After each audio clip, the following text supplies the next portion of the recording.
that they want to go for, right? When you go into these domination maps, you have no idea which zone map you're going to be in when you're inside of that ban trap. So at the very least, Gen.G and Reject are just going to have to go with the game plan that they're used to, right? Just take away the Mantis, maybe put a little emphasis on the Gambit, because both sides have definitely went for the Gambit time and time again, although Reject do definitely might want to flex a little bit, right? Maybe you forego the Mantis, although it might be a huge risk if they do so, but and no one's taking that risk, Dan. No one's taking that risk. You never know. It's a best of 7. It can go any way. You know, maybe later on in the series, but for right now, you know, as is often the case with some of these longer series in the feeling out process, you're not going to deviate a little bit, like, too far from the norm, you know?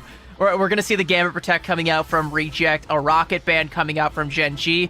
I think, you know, that on its own, it means, like, you know, we don't care if you manage to get the Rogue through. Like, that's less of a priority than making sure you don't have access to the Rocket, and that just kind of shows, like, a solid meta understanding from Gen.G. That's a solid point, right? Rogue has definitely fallen off a little bit in the ban draft. We saw it happen a lot in, I think, around the middle of our playoff coverage, right? That Rogue ban has been usually the second when the Gambit does get saved. And all of these teams so far, or at least at the very top, have been putting a little more emphasis on the Rocket Raccoon, and both sides are doing exactly that, as we're still in a full mirror scenario as both teams take away the Luna Snow to maybe nullify the anti-dive potential from both sides. It's going to be a Star-Lord Protect that comes out from Gen.G, so I think that does give a clue as to the direction that they want to take this play, potentially for that Galactic Flush combination, and you know, does also kind of set up either Bobo or FMCL with a solid all-around choice, but a Captain America ban from Reject, that's pretty huge, Dan. And that's going to, again, limit the dive potential from Gen.G. But then again, I feel like Gen.G are completely okay with Reject taking those away, because again, the Star-Lord being able to pair it together with the Raging Royal Flush means that that ultimate rotation, if it does come online, it will be devastating for Reject to try to handle. We got a real quick pause so you get to see our lovely faces as we yap just a little bit longer, but you know, I do kind of think that, you know, the Star-Lord Protect into some of these other picks and bans that we got does kind of force Gen.G to commit fully to that. You know, specifically, you know, the one-sided White Fox, you know, making sure that if you try to go all out with a dive, there's going to be a survivable backline for the side of Reject, and we saw them leverage that strategy up against XO, and Gen.G are one of the only teams that are capable of playing dive to the same degree of XO, and arguably better. Yeah, I mean, we saw the amount of flexibility. We talked about it before loading into this game. Gen.G have the flexibility of running dive. They have the flexibility of running that front-to-back style. And which composition does Gen.G rely on more, as Reject and Gen.G clash once again? It's a rematch from the upper finals, and now here in a best-of-7 scenario, the momentum needs to start here and now for either side. And Bobo already getting a lot of momentum with that Cyclops, the concussive beams doing so much damage, and Skittles gonna follow up on that damage. Nearly catches out Lastro as well, but Lastro will throw down a smoke bomb and teleport away, but away from the point means that Gen.G will get themselves on the point first. Duep coming in with a nice little stomp there onto Gargoyle, who tried to throw down the ban hammer, but Duep will lift that ban, and first cap will go the way of Gen.G. And Gen.G will win out that first fight. FMCL still held on to the ban hammer, so if Gen.G want to get aggressive, they can afford to do so, right? Put FMCL in a position to try to pressure the backline of Reject, whether with it be the ban hammer or the big test. We'll see how FMCL decides to handle this. Duep gets dangerously low, but is able to just barely escape. He does have to retreat, and that does give up the high ground to Reject. And you can see Brownie trying to set up for some shots, but he is going to have a hard time, especially with that ban hammer. The upgraded ban hammer, by the way. FMCL going straight for that one, making sure the passive damage makes it difficult for Brownie to poke his head out. So he's going to concede that high ground and rotate around to the other one, but still taking some of these duels, and it's given Gen.G some time to posture, so they don't have to worry as much about it. And Sung Inferno coming out, and he wants to dive in deep from the top rope. Won't be able to clean anybody up, and now with the Raging Royal Flush coming out from Skittles, Duep is going to go in and let the fists fly. He'll take down Sunghoon in short order, and Brownie will be shortly behind. And Zenstarry getting in there. Yaki gets his one, but he will pay his life for it, and Gen.G now crossing the 60% threshold. Looked a little questionable when Brownie used that Insong Inferno. Not quite sure what the plan was there, either to maybe chunk the backline of Gen.G to the point where if Reject wanted to go for a little bit of that dive, they had the backline of Gen.G at a maybe sliver burn of lamps? HP. Either that, yeah. Maybe burn the lamps, but still very, very questionable. That doesn't give Brownie that safety net when Gen.G went for that move, and now with the Raging Royal Flush available on Reject, how much value can they get until Salvation is able to get a flush of his own? Well, he does get it off, and Bobo also goes for the Ruby Rage, but those two ults will go awry, and now Lastro with the Kumiho unleashed, and Skittles is praying for a leash to come, but it just will not. Lastro gets a double KO as he takes down FMCL, and at 97%, Gen.G may have to concede this point here. Reject looking to try and wrestle it away from them and get themselves on the board. Zenstari will attempt to swing to safety, but will find no such thing as Lastro's got another orb with his name on it, and Reject get their name on the board. But not until Gen.G gets to 99%. Reject are going to have to find a way to, at the very least, suppress Gen.G's offensive push. Given that Gen.G don't really have that much of an ultimate economy, the best thing they got is Duep on the Rogue to maybe use the Heartbreaker to try to suck up the ult charge from Reject. But right now, Reject, their only move is offense right now, right? Piggy with the Heaven's Retribution, maybe combo with the Ensong Inferno, but no, Brownie's going to hold on to it this time. Learn from the mistakes of the past fight as Duep is just kicking down Yaki.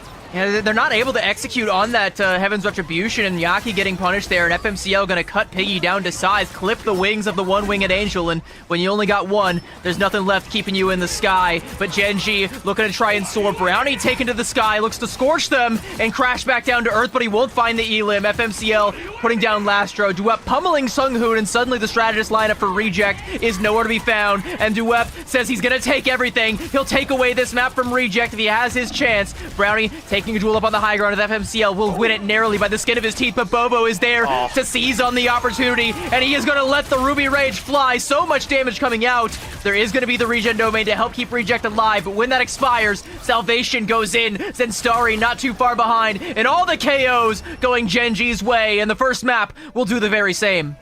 Warrior Falls goes to Gen.G. It just felt like Gen.G gave a little bit of pity points over to Reject, in particularly 36%. But Gen.G, it just feels that they know what to do, right? Every single engagement, they figure out, hey, we have these ultimates, we have these resources. What can we do to try to put Reject in a spiral where they have to use resources of their own, and then Gen.G just have to go for the finishing blow, right? Disrupting as much of Reject as possible. And you saw that, right? Gen.G are actually putting pressure onto Brownie. And Reject definitely are a little bit stunned, trying their best to, at the very least, give Brownie as much room as possible to go for those free damage shots. But Brownie... But the pressure, it's making Brownie second guess himself. Like, you called out that Ensong Inferno that was like, you know, the best case scenario for what he was trying to do there was maybe burn lamps, and you just need so much more value out of that ultimate. And right now, coming into this next fight, FMCL kicking things off with the portal. Maybe try to divide the front to back of Reject, and they're doing just that. They just go right into Brownie, and he is gone.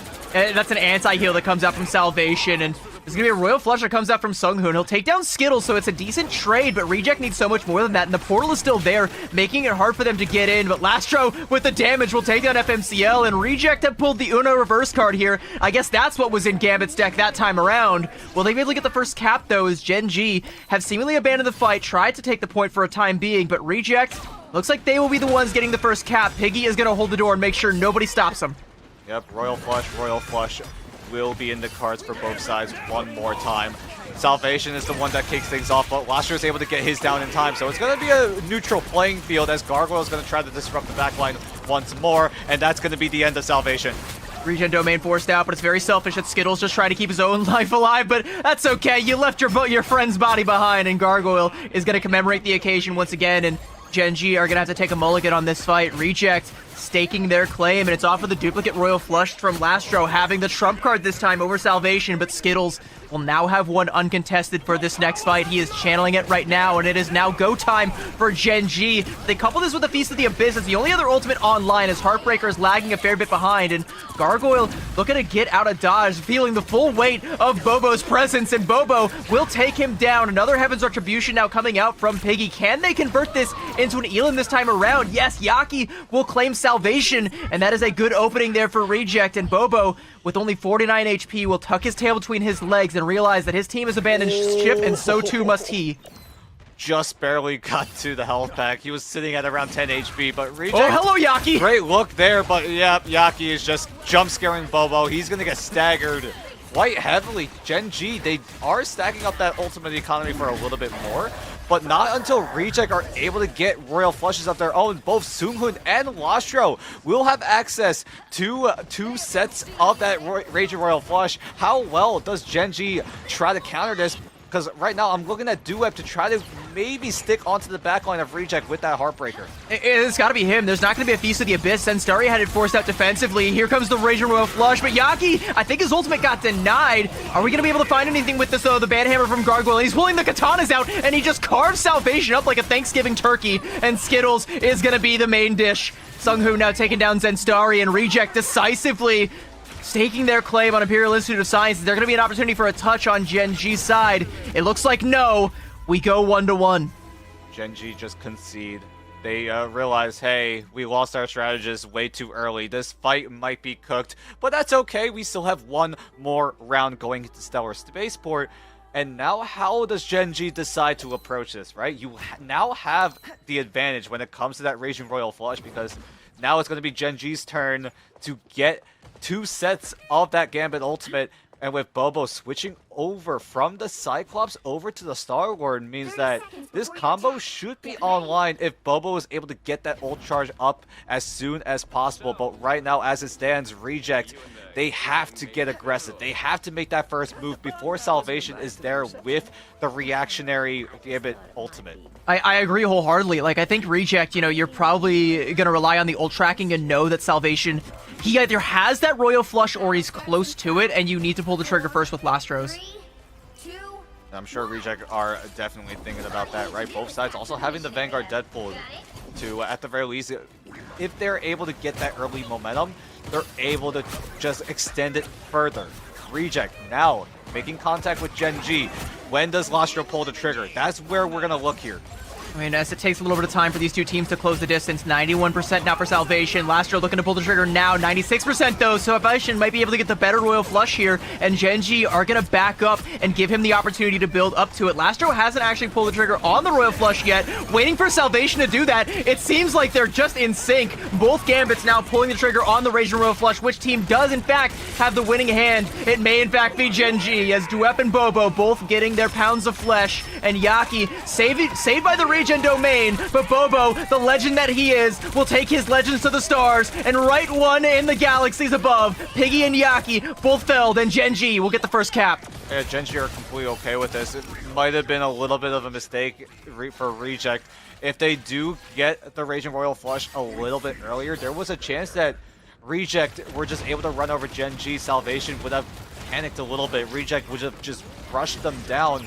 But because they use the Royal Flush at the exact same time, that gives Gen.G the advantage, right? Skittles now has access to the God of Mischief, but Duep is going to be able to just run into the backline of Reject to try to disrupt them as much as possible. And look how much pressure is on the side of Reject. All of those health bars just dancing up and down, and Gen.G are doing a great job at the very least keeping the mission area to themselves and forcing away Reject. Also drained out so much of the ult charge, and with that, they're able to make sure there's no defensive utility to stop Duep from pummeling Lastro. Heaven's Retribution, though, from Piggy. He may be able to get something with this if the follow-up is there. Duep is on a sliver of HP, and the axes of Icar will carve him in twain. And Yaki has got one for Skittles as well. Brownie taking down Zinstari. 3 quick KOs for Reject off of that fight, and they make the best of a bad situation. Stratus Ultimate still lagging a fair bit behind, and a couple of stragglers from Gen.G staggering out this percentage. FMCO will be felled by Yaki. A portal play coming out here, and Reject haven't been able to stake their claim just yet. Gen.G willing to fight for it. White Knuckle this point away, but Gargoyle just puts a Glock right in the face of Salvation, pulls the trigger, and that might be enough for Gen.G to be evicted from this point. Finally, if Reject can get 1 or 2 more KOs. There we go. There's one. Can we give him the second? Oh, Gen.G. Although that was a losing fight, already telegraphed as soon as the portal came up, it was enough to at the very least give Gen.G all the way up to 77% so that when Reject do lose that on a fight, Gen.G will effectively put Reject in final fight territory scenarios. As Reject now getting a foothold onto the site, how long can they retain it? Both sides using the flush at the exact same time again. A perfect synchronicity between Lastro and Salvation on that exchange, but the Ensong Inferno will torch Salvation to a crisp, and Gargoyle taking out Skittles as well. The backline from Gen.G is gone, but hang on, it's your own backline that you got to worry about. There was a back cap potentially coming out. FMCL, though, getting caught with the ability absorption by Yaki, and the members of Gen.G just one by one bleeding out. And I guess the silver lining here, Dan, is like you mentioned, the portal. Taking these stagger fights does buy yourself more time to give yourself that second chance, but ideally you'd like to find the flip sooner rather than later. And gotta go back to the fight, right? Huge props for Reject to eliminate Skittles before he was able to get the God of Mischief down. That gives Reject enough time for Soonquin to get his Raging Royal Flush online. And now both teams will have another set of that Raging Royal Flush in sync with each other. Skittles gets the copy down. Here comes the retake. Yep, Sunghoon again, though, gonna mirror it. Brownie taking out Skittles, giving his life for it, courtesy of Zen Starry. Now we're gonna have the Heartbreaker coming out from Duep. Yaki is a couple percentage away, but doesn't seem to need it. Heaven's Retribution from Piggy, and he'll drop right on top of Bobo. And Gen.G, once again, repelled from the point as Reject will take the lead. A nice little skewer there from Piggy. Bonks his Widow head up against Zen Starry, but it doesn't matter because Zen Starry is not gonna be getting out of this one alive, and neither is Duep for that matter.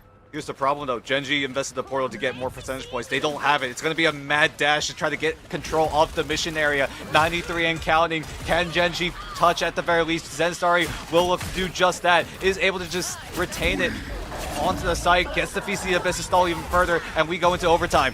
He's relying on that overhealth, but he's about to have no health. If Brownie can just land one final shot, he's able to dodge, but no, Brownie will hit it, and Skittles won't be there. There's not going to be the regen domain when you need it, but it's Brownie's domain that you need to worry about as he stakes his claim over this point, and all that he surveys belongs to him. This point, Vernon's T'Challa, Stellar Spaceport, FMCL's very life belongs to Brownie, and as these members of Gen.G will throw themselves into the mill, into the grinder, one by one, just to hope to stall, Salvation will take down Piggy, and he might be able to get Brownie as well, forcing out the Ensong Inferno, and Salvation gets away, gets the Raging Royal Flush, and this is suddenly turnable now for Gen.G, as Bobo will take down Brownie, has the Galactic Legend, will take to the skies, Yaki getting bursted down, and Gen.G miraculously have found the flip. How in the world did they do that? It just looked like Gen.G were trying to stall, and then somewhere during that fight, they were able to get a regroup down. Salvation gets access to the Raging Royal Flush and is able to shut down the rest of Reject, force them away, and now the ball is in Reject's court. They need to get the Mad Dash down. 96 and counting. Who's going to be there to touch? Gonna be Lastro with the Raging Royal Flush. There is gonna be a touch, but Bobo is on the flank, looking to try and pressure Brownie down, and FMCL is where, and Yaki can't get the peel, can't get there in time. Bobo gets the health pack, and he's able to get down alive. He's got a second health pack, and Sunghoon is trying to take this duel, but Bobo has got 3 health bars, my friend, and that is a lot to chunk down. I don't know if you're ready for this boss battle, my friend, and Reject may have come unprepared for this battle with Gen.G as they aren't able to close this one out. Bobo taking the duel now up against Piggy. Duep with the Heartbreaker goes in, looking to take everything. Gargoyle wants to claim it for his own, though, and will pop a cap right in him. Shut that one down, but the Jeffel from Skittles inside of that Heaven's Retribution. He's got 3! And he's carrying them off the map, and he's carrying Gen.G to a victory on map number 1 as Salvation will take Yaki down, and Reject snatch defeat from the jaws of victory. Gen.G up 1-0. Someone had to clutch. Both teams were playing so well. It really did have to come in towards the clutch, and Skittles is the one that answers the call here in map number 1. Round number 1, it looked very much in favor of Gen.G. Round 2 was very much in favor of Reject, but then round 3, it just felt like both teams figured out what the opponent wanted to do, and they just went blow for blow. Gambit Royal Flush after Gambit Royal Flush being canceled out time and time again, and then Skittles off the Jeff gets half of Reject into the Abyss, and that's all it takes for Gen.G to take Rowley's map number 1 here in this best of 7. Skittles redeeming himself, though, for those 11 casualties like that, I think is the glaring pain point on the side of Gen.G's scoreboard. But hey, you take a triple KO to win the fight with that Jeff ultimate. I think you redeem all of that, but I do think that kind of tells the story, and that's how Reject were able to stay ahead, is that they were able to somehow get access to the backline, a Loki Gambit backline, and put the kibosh on that ult charge, make it so much more difficult for Skittles to match the pace. Even still, somehow, he was able to keep in step with Lastro and Sunghoon. These backlines were just in perfect synchronicity all throughout. When one team had a Royal Flush, the other had one as well, and it never felt like one team was able to get the advantage in that exchange. And I don't know, it's just so even on the first map here, Dan, and I'm hoping that this means we will go the distance. I really hope it's a harbinger for what's to come. I hope so too. Like, I gotta go back to that fight where it felt like Reject had map 1 in their grasp, but Gen.G somehow, some way, were just able to stall enough for everyone to get the retake going, and then Reject just weren't able to put Gen.G down. They just kept kicking and screaming. Then Gen.G came together as 6 with the Raging Royal Flush from Salvation, was able to just barely get themselves back into the game. That was the moment too, I think, where like Salvation forcing out the End Song Inferno from Brownie, but even Salvation was low enough in HP, but he's able to dash out behind cover so he doesn't take any damage from it, and then in that moment, in a split second, channel that Royal Flush. Doesn't care who he hits, as long as he gets a couple members of Gen.G, it's enough damage for Gen.G to muscle their way back into it, and they go up in the series. But this series is just getting started, chat. We've got more action on the other side of this break. Don't go anywhere, I promise you don't want to miss it. Well, one hell of a way to start off Grand Finals. Let me tell you, Pacific is cinema. We are already popping off with an amazing retake. Vernon T'Challa went to 3 points and just barely Reject lost. Dan, I feel like you have some strong opinions about this. This should be 1-0 Reject. It shouldn't be 1-0 Gen.G. I'm happened? still in shock of how Gen.G were able to regroup during that, right?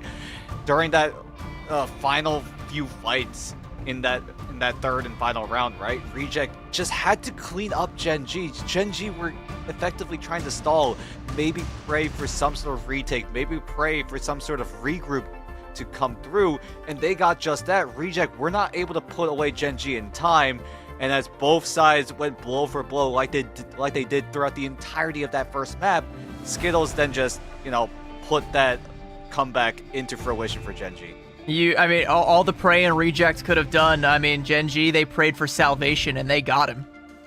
Oh yeah, oh, hello. Heart of Heaven, going into map 2. We are moments away from picks and bans. We're going straight into it. CB, this is the only map that Gen.G has lost in the entirety of stage 1, and that was last night against Reject. Yeah, it wasn't exactly a stomp, but it's still Reject going back to their old stomping grounds. They felt like they won this map up against Gen.G, and they're going to put Gen.G's VOD reviewing up to the test.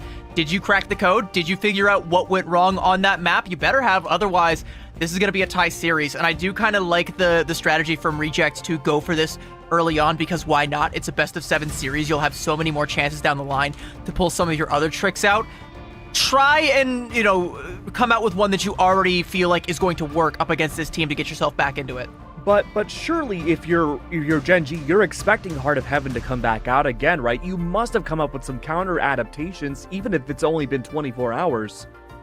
It does seem like that. Like, Gen.G definitely had a feeling this was gonna come in one way or the other, right? But Reject will just whip it out right here in map number 2.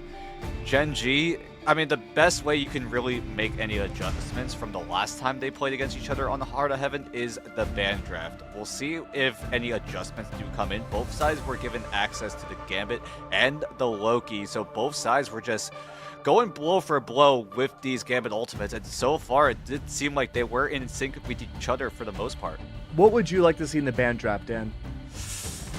Maybe take away the Loki. I mean, both sides did get access to it, but it did seem like if that tempo was ever so slightly out of sync with each other, there was a chance that one team just could have just ran over the other. I would almost argue like a counterpoint though, like with how close Burn and T'Challa was, especially at the end. Like if you're Reject, like being in a lot of those situations, you probably feel like, well, what we were doing didn't not work. It almost actually worked. We just have to clean up some mistakes in the gameplay in order to like overcome that last couple inches. You know, that's how close that first map was. So, you know, I would argue like maybe you don't really change up too many things from map 1 to map number 2. But again, to Keg's credit, like Gen.G are going to be prepared for a Heart of Heaven pick. They will have like VOD reviewed this and again tried to figure out what went wrong against Reject yesterday. But this really puts that homework to the test. You know, did they complete the assignment? See if they do just that. Reject choose Heart of Heaven and they choose to attack first. Going into the ban draft, does that influence how Reject handled this ban draft? Or were you going to see something very, very similar to what we saw in map number 1? Because if you want to make adjustments, maybe now is one of the better times to do it with not much of that pressure on the line right now. Well, neither team deviating too far from what we saw in the last one so far, as we're going to have Gambit Protects and a Rocket ban, and you better believe that that next ban is going to be the Rocket, and I think that's interesting. You know, you also brought up the Rogues. Both teams did come to play with a Rogue, and I think both actually looked pretty solid on it, whether it was, you know, Duep in kind of that, like, double Vanguard lineup, or Yaki, you know, making it more of a triple Vanguard look with Piggy up on their, on the Angela, and, you know, Gargoyle on that, that Vanpool. I think it ended up being a pretty solid look for Reject at the end, and so with both teams being comfortable with that, neither team really willing to ban it out from the other team. I do want to mention that, right? The Yaki on the Rogue.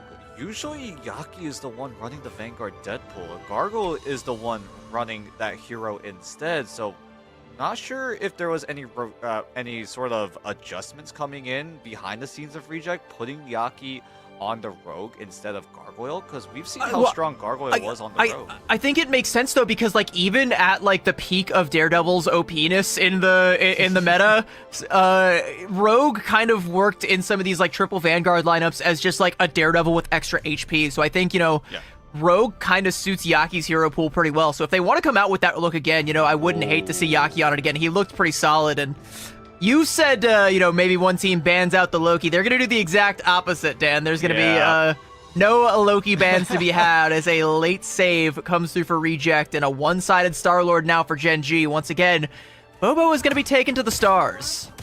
Yep. Gambit, Star-Lord, once again, will be the combo for Gen.G. It's worked out for them quite well in map number 1, and they're going to try to rely again here in map number 2. Yaki briefly plays the Spider-Man, now switches back over to the Rogue to team up with Seung-Hoon on the Gambit as Piggy's taking control of that high ground. See, looking at the positioning of Gen.G, they're looking to just spread out, take as much coverage as possible, so that when Reject try to go for different ways in, they will have to at the very least, meet at least one member of Gen.G. With Piggy and Gargoyle essentially claiming that high ground, it does give an opportunity for Brownie to get up there and start hitting the shots, and Gen.G are going to be fighting tooth and nail to make sure that that does not happen. Duep with the fists flying, looking to try and clamp down on one of the members of Reject. Catches Gargoyle out in a little alcove, but the rest of the gang is there. Will bail him out of trouble, and Duep is going to have to abandon ship on that one, and so far, it's been bloodless here for the first minute or so, but Reject getting in deep there. Piggy getting caught out, found 3 members, and was only looking to try and take a 1v1. Got way more than he bargained for. Now with the banhammer coming out from Gargoyle, Brownie will be able to take down Duep, so it's an even Vanguard for Vanguard trade, and Piggy will be back a little bit faster, and Reject have managed to get their toes on the point for the time being. Yeah, big Angela mobility on top of a closer spawn room. Piggy already back in this fight. They're just tormenting FMCL. Finally gets the backstab on him. Poor guy. As he thought he was safe. You know, he was like going for that health pack, and Piggy just like pokes him from around the corner. Like that had to feel like a horror video game moment, but Zenstari looking to try and save Duep there. Bobo with the Galactic Legend pressuring down Piggy. The regen domain, the only thing he's got to keep him alive. And a poor play coming out as well from FMCL. So Gen.G already on the back foot as 2.5 ticks have been captured. But Brownie has captured Zenstari with yet another Cosmic Flame downrange. And the more he hits these shots, the more pressure is going to be on Gen.G. But Lastro wants to keep that pressure going. He's got the winning hand. And Sung Inferno could be coupled with this Rage and Royal Flush. And Gen.G don't have the best of tools to be able to deal with it. Brownie off on the flank with that Right click, the Sonic Detonation just drops it right on top of Skittles, will burn him down, and that was with the God of Mischief. There's not going to be a second strategy result that comes out for Gen.G. This is go time now for Reject. They seize the moment, they seize the point. Are they able to get value inside of the neutral? Bobo's able to capitalize, right? They find 2 onto Reject. Zenstari might even find a 3rd here, and Gen.G off a full neutral scenario with Skittles gone so early in that pass fight are able to try to get exit trades, but Gen.G cannot stop the mission area being charged up to 100%, and Reject just barely get to that first checkpoint. Yeah, but like Gen.G, like now they have to go for a spawn hold, and Reject, they don't care that they lose that point because, you know, if they unlock the first point, their spawn is going to be right there. They've got ults to break through if they should need them, and now Gen.G are kind of stuck on this awkward triple Vanguard composition with the Doctor Strange. He's going to have an Eye of Agamotto, so it's not entirely fruitless. Skittles is going to duplicate the invisible boundary, pop it on the point, and give a safe haven for Gen.G to play on the point as Yaki goes in deep with a Heartbreaker, but he's not finding a whole lot as everybody from Gen.G is covered behind the veil of safety provided by Skittles, and they'll have another one before long as Salvation 60% can build up to that pretty quickly with 3 Vanguards to farm that ult charge off of. Heaven's Retribution now from Piggy. FMCL is holding up the shield. Eyes and Eye of Agamotto looking to try and stun Piggy out. He'll catch onto Yaki, and that is going to be just as good, and Reject will be repelled for the time being. Kind of surprising that Gen.G still don't switch over to the Gambit. That has been working out for them for a while in map number 1. They're putting Salvation onto the Invisible Woman instead. Maybe, at the very least, maybe I'm thinking to just get a little more defensive to try to counter what Reject are doing, but I gotta give props to Reject, right? They're making more aggressive moves, right? They don't hesitate to use the Raging Royal Flush, because I felt like back in map 1, Lastro kind of just held on to the Raging Royal Flush for a good while, but now they're looking more proactive, they're looking more aggressive, and now they're forcing Gen.G away with the God of Mischief. Yeah, Gen.G have given up so much ground here that they might be able to get this cart around the corner and then get it to a little bit of that even footing where both of the spawns are so close that all Reject have to do is try and brute force it the rest of the way, and indeed they will, and this is a huge coup for Reject off of just that ultimate. Even though it comes out bloodless, it still gets them everything that they wanted. Now Brownie, with that Endsong Inferno, can't quite confirm the Elim onto Salvation. Salvation is able to cling to his namesake, and now Bobo, taking the duel in the backline with Gargoyle, will clean him up with a nice little backflip for style points. Then Starry does fall on the other side, but again, as we mentioned, the spawns are very close. Bobo with the Galactic Legend and an invisible boundary to keep himself safe. Regen Domain's keeping Reject safe though, so he's not able to find a whole lot with his ultimate. Will turn his attention to Gargoyle coming out of the spawn, try and pepper down Lastro, but nobody falls, and both teams standing stalwart for the time being.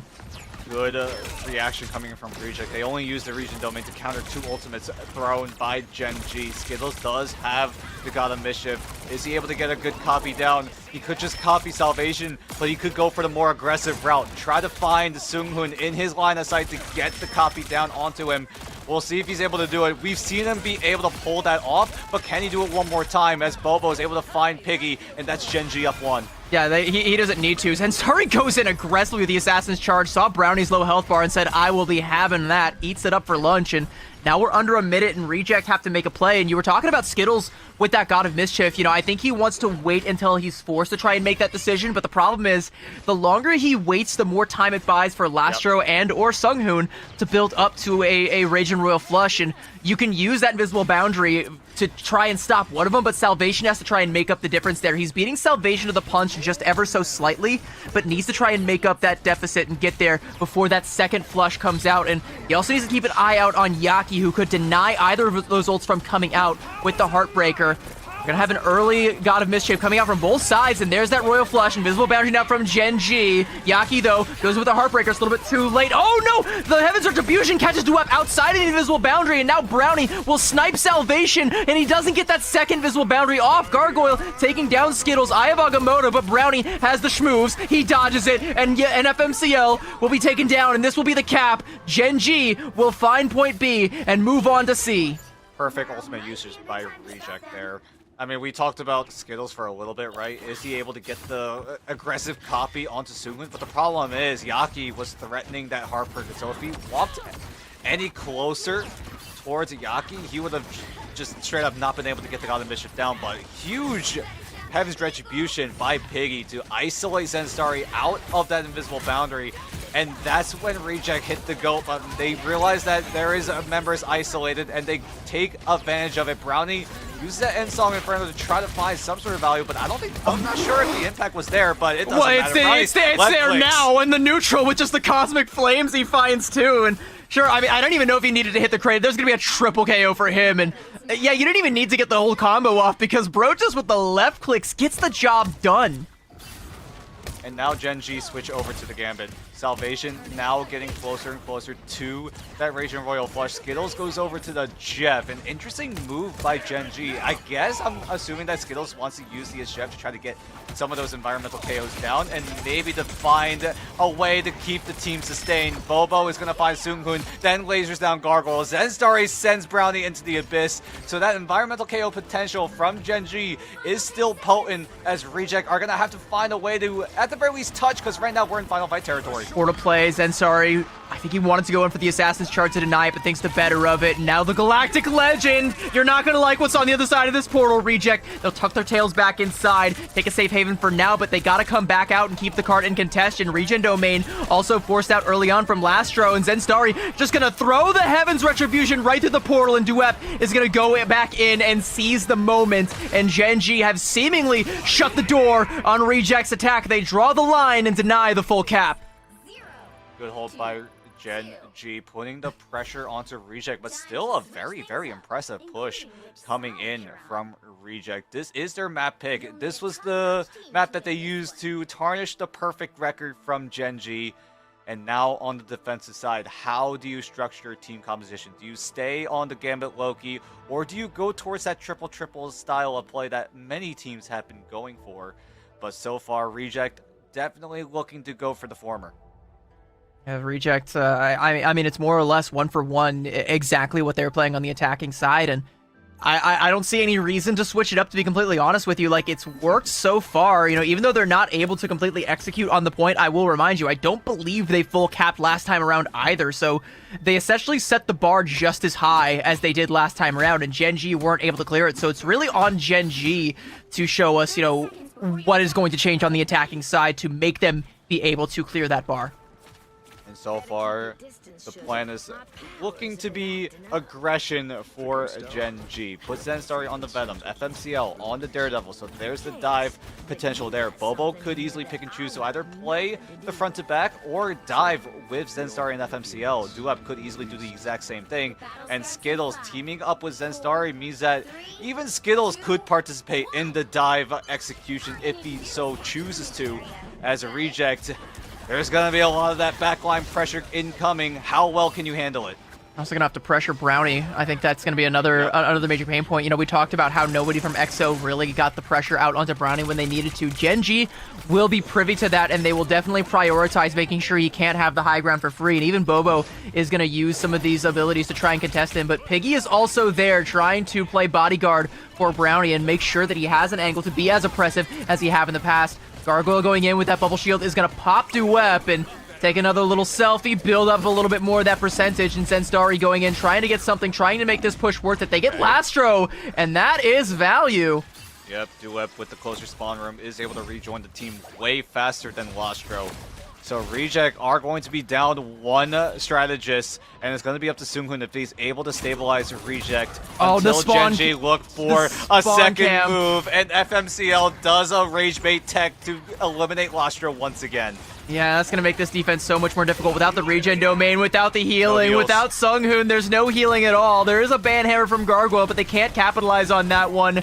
As they are on the back foot, Zenstari will clean up Yaki. FMCL letting those Billy Clubs sing, and Brownie, I can guarantee you he is hitting skip as quickly as he can. He doesn't like this song hole very much. Seunghoon swapping over to the Doctor Strange, looking to try and get a portal in play, but it just comes too little too late. In fact, it doesn't come at all.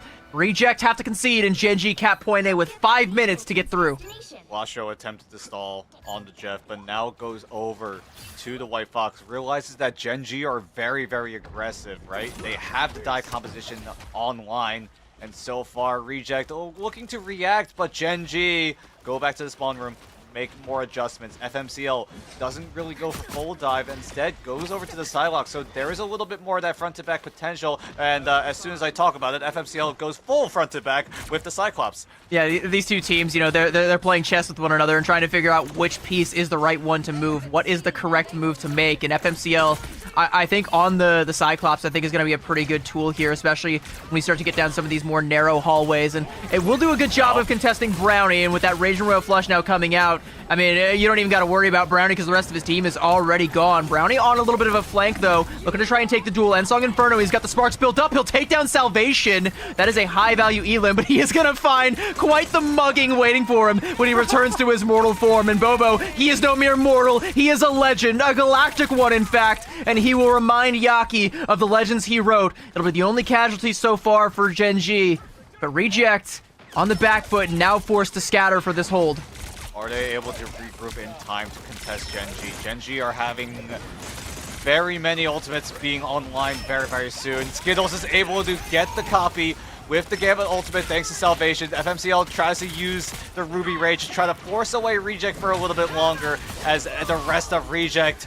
How much more do you have in the tank? Because they find two. Zenstar is able to trade it out, but still it's a ban advantage in favor of Reject. Yeah, Gen.G kind of overheat and overextend, and that was a huge Heaven's Retribution from Piggy. Ended up peeling him for the backline, taking down two key members, and now Zenstari going in for a Heaven's Retribution of his own. FMCL will be able to clean up Sunghoon through that. Kumiho unleashed for Lastro, but that Kumiho is going to be bursted down and returning back to human form. And now Yaki looking to let the devil out, but he's got no healing. He needs to try and find some blood, but he just can't find it. He'll only find the business end of Bobo's blasters, and Duep is going to blast Gargoyle down with his bare fists. And 2:45 in the time bank, and Reject still struggling to keep this defensive going. Gen.G threatening to cap point B just a couple of meters away, and Reject too afraid to go in for the contest, and Duep says, all right, I smell your fear. I will go in and I will take it. Going on in, continuing to pressure Piggy back, and Piggy just turning around, trying to fly back to his team, and you can see the box of victory, the checkpoint right there. And Reject, they concede the fight to at the very least preserve their grouping the stack together, right? Stay 6-man strong, don't get staggered, or else things become way more problematic. Gargoyle is gonna find a 1v1 onto Duet, but both will just shake hands and walk away. And now coming into this fight, Gen.G have the execution down. This might be the nail in the coffin with Salvation and Bobo teaming up. A Galactic Flush potentially coming out. Bobo looking to give them an upper decker. He's going to take down Lastro, burning down Sunghoon, and he's so far away from the rest of the fight that the card is still moving forward. Yaki tried to take down Salvation, but will do no such thing. Salvation returns the favor, takes him down, and a Banhammer can't even slow him down because he's got the regen domains, the lamps lighting him up, and Skittles with that Raging Royal Flush. Gen.G looking to light up the KO feed blue, and Reject being evicted from this point once again as Skittles with the Bayou Bash will bash Piggy down and break down the walls that Gen.G were not able to overcome last time around. They are now up 2-0, Dan. I mean, throughout this entire series so far, it just feels like Gen.G are just way better than neutral. Yeah, ultimate usage is one thing, but if you're able to come out on top in many of these fights when no ultimates are in play, that is extremely beneficial when it comes to that early momentum that both teams really want to go for. And Gen.G, it just feels like they're just more mechanically goated at it. Yeah, I mean, mechanically goated is a word that you can apply to just about any member of this roster, but Bobo with a well-deserved MVP, 12 final elims, and you know, for all the rogue combinations that we talk about, it was that Galactic Flush towards the end there, as Bobo just goes in deep and takes down both members of Reject's backline, and there's really nothing you can do. You know, when your back's already up against the wall and there's no healing to give you that second chance, it's pretty much just curtains at that point, and Gen.G understand that, and on the map pick, Heart of Heaven from Reject, the one that they bested Gen.G on yesterday, I think my question for you, Dan, is this going to be a mental check for them? You know, they tried what potentially could have been their best shot and fell so far short. I'm kind of wondering if map 1 is still in the heads of Reject, right? They should have gotten that map, and now coming into map number 2, they get a very good push when they were on the attacking side, but then Gen.G just absolutely destroyed them in the push. And you gotta feel for Reject, right? How is their mindset going into this next map? Because right now, with 2 maps to Gen.G's name, Reject are going to have to think of something generational to try to shut down Gen.G. And we also have to touch up on Gen.G's duelists and strategists, right? Bobo and Salvation, they have an insane amount of synergy together. Sometimes they don't even come that they're going to use their ultimates in tandem with each other. They just pop one ult, and then Salvation is there to back him up. Or it's vice versa, right? Salvation goes in with the Raging Royal Flush, and then Bobo just reactionary uses the Galactic Legend without any hesitation. It's the kind of synergy that you can only build up from playing together as a team for as long as Gen.G had, and for all the synergy that Reject has from some of their past incarnations and some of their stints together on other teams, this roster, this core of Reject has not been together as long as the 6 stack over on the side of Gen.G. So you're right, like, you know, there is that that synchronicity there between Bobo and Salvation, but I think that exists between all 6 members of Gen.G, and they are all on the same wavelength. And I think a major part of that wavelength is deny Brownie the opportunity to frag out. You know, we saw some clutch moments, we saw some hero plays coming out from Brownie, but it's just not the same as what we saw in that series up against XO, because he's not being allowed to make as many of those moments happen. He's having to go out of his way to try and make those moments happen, and when he does, he's getting caught out. Like, I'm thinking of that End Song Inferno on the defensive side in Point B, where he's like, all right, I've got the sparks built up on Salvation. I know if I pop End Song Inferno, I'm going to be able to confirm this elim, but what's waiting for me when I come out of this ultimate is all other 5 members of Gen.G, and they are pissed that you took down their Gambit. We are going to go to a map number 3, chat. Remember, it's a best of 7, so we're not done quite yet. We're not even on match point right yet. We're only halfway through at least, and you do not want to miss the second half, so don't go anywhere. We will be right back. The battle for the first champion for Stage 1 of Marvel Rivals Ignite 2026 heats up more as we get to see 2 maps now from Gen.G against Reject, the team that they've sent down to the lower bracket. Reject had to face up against the wild card of XO to get back into the grand finals for a chance to not only secure a guaranteed spot at the international mid-season finals LAN alongside Gen.G, but now these two are battling for that sweet, sweet prize of good old cash, $42,000. My name is Keg, and I'm joined once again by CB and Dan, and we get to see whether or not Gen.G, can they make the full Gambit? I don't know, but I think maybe, just maybe, Brownie needs a little help. Yeah, 11 final hits for Brownie in that last outing, and, you know, I think, again, his showing versus XO earlier on in the night does kind of tell the tale. You know, he was relatively uncontested in that engagement, but this time, Gen.G are doing all they can to peel whenever he goes on some of these flanks and off angles and tries to get access to the backline like he was against XO, or outright denying him some of the angles and sightlines that he wants to be utilizing. And I think that's going to be a major mental check here as this series goes on. It's a best of 7. It's a marathon, not a sprint. And even though Reject have failed to clear the hurdle in the first 2 outings, they still have one more to give before it goes into dire straits.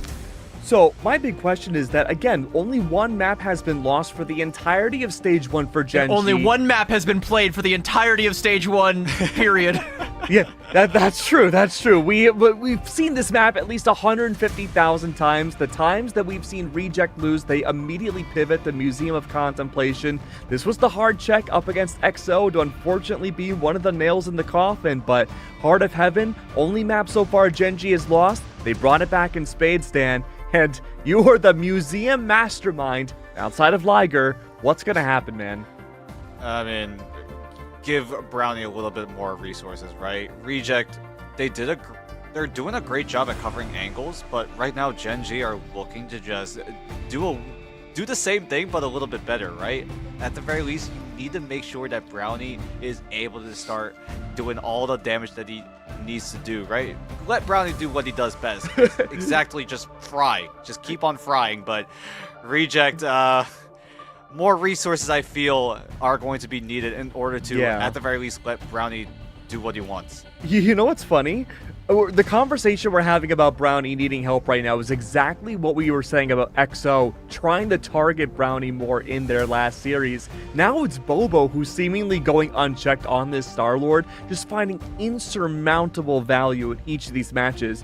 We saw at the end of the last game, 26-2 overall in those stats. Like, that's nothing to scoff at for Grand Finals. And for a map like Museum of Contemplation, where we do typically see a lot of Star-Lord in the past, not so much this stage, but I do think it's still going to be a weapon that you need to be privy to. And to that end, you know, if you want to try and pressure down a flyer like a Star-Lord, who better than Brownie on the hit scan to do just that? But he can't really do that when he's under pressure from not just Bobo trying to take that duel, but from FMCL, from Zenstarry, from Duet, from everybody trying to deny him the access to that duel that he so desperately craves.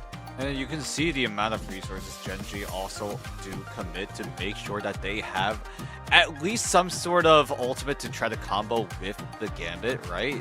They put a lot of resources, putting a save, putting a ban onto the Star-Lord to make sure that they're able to get it down one-sided.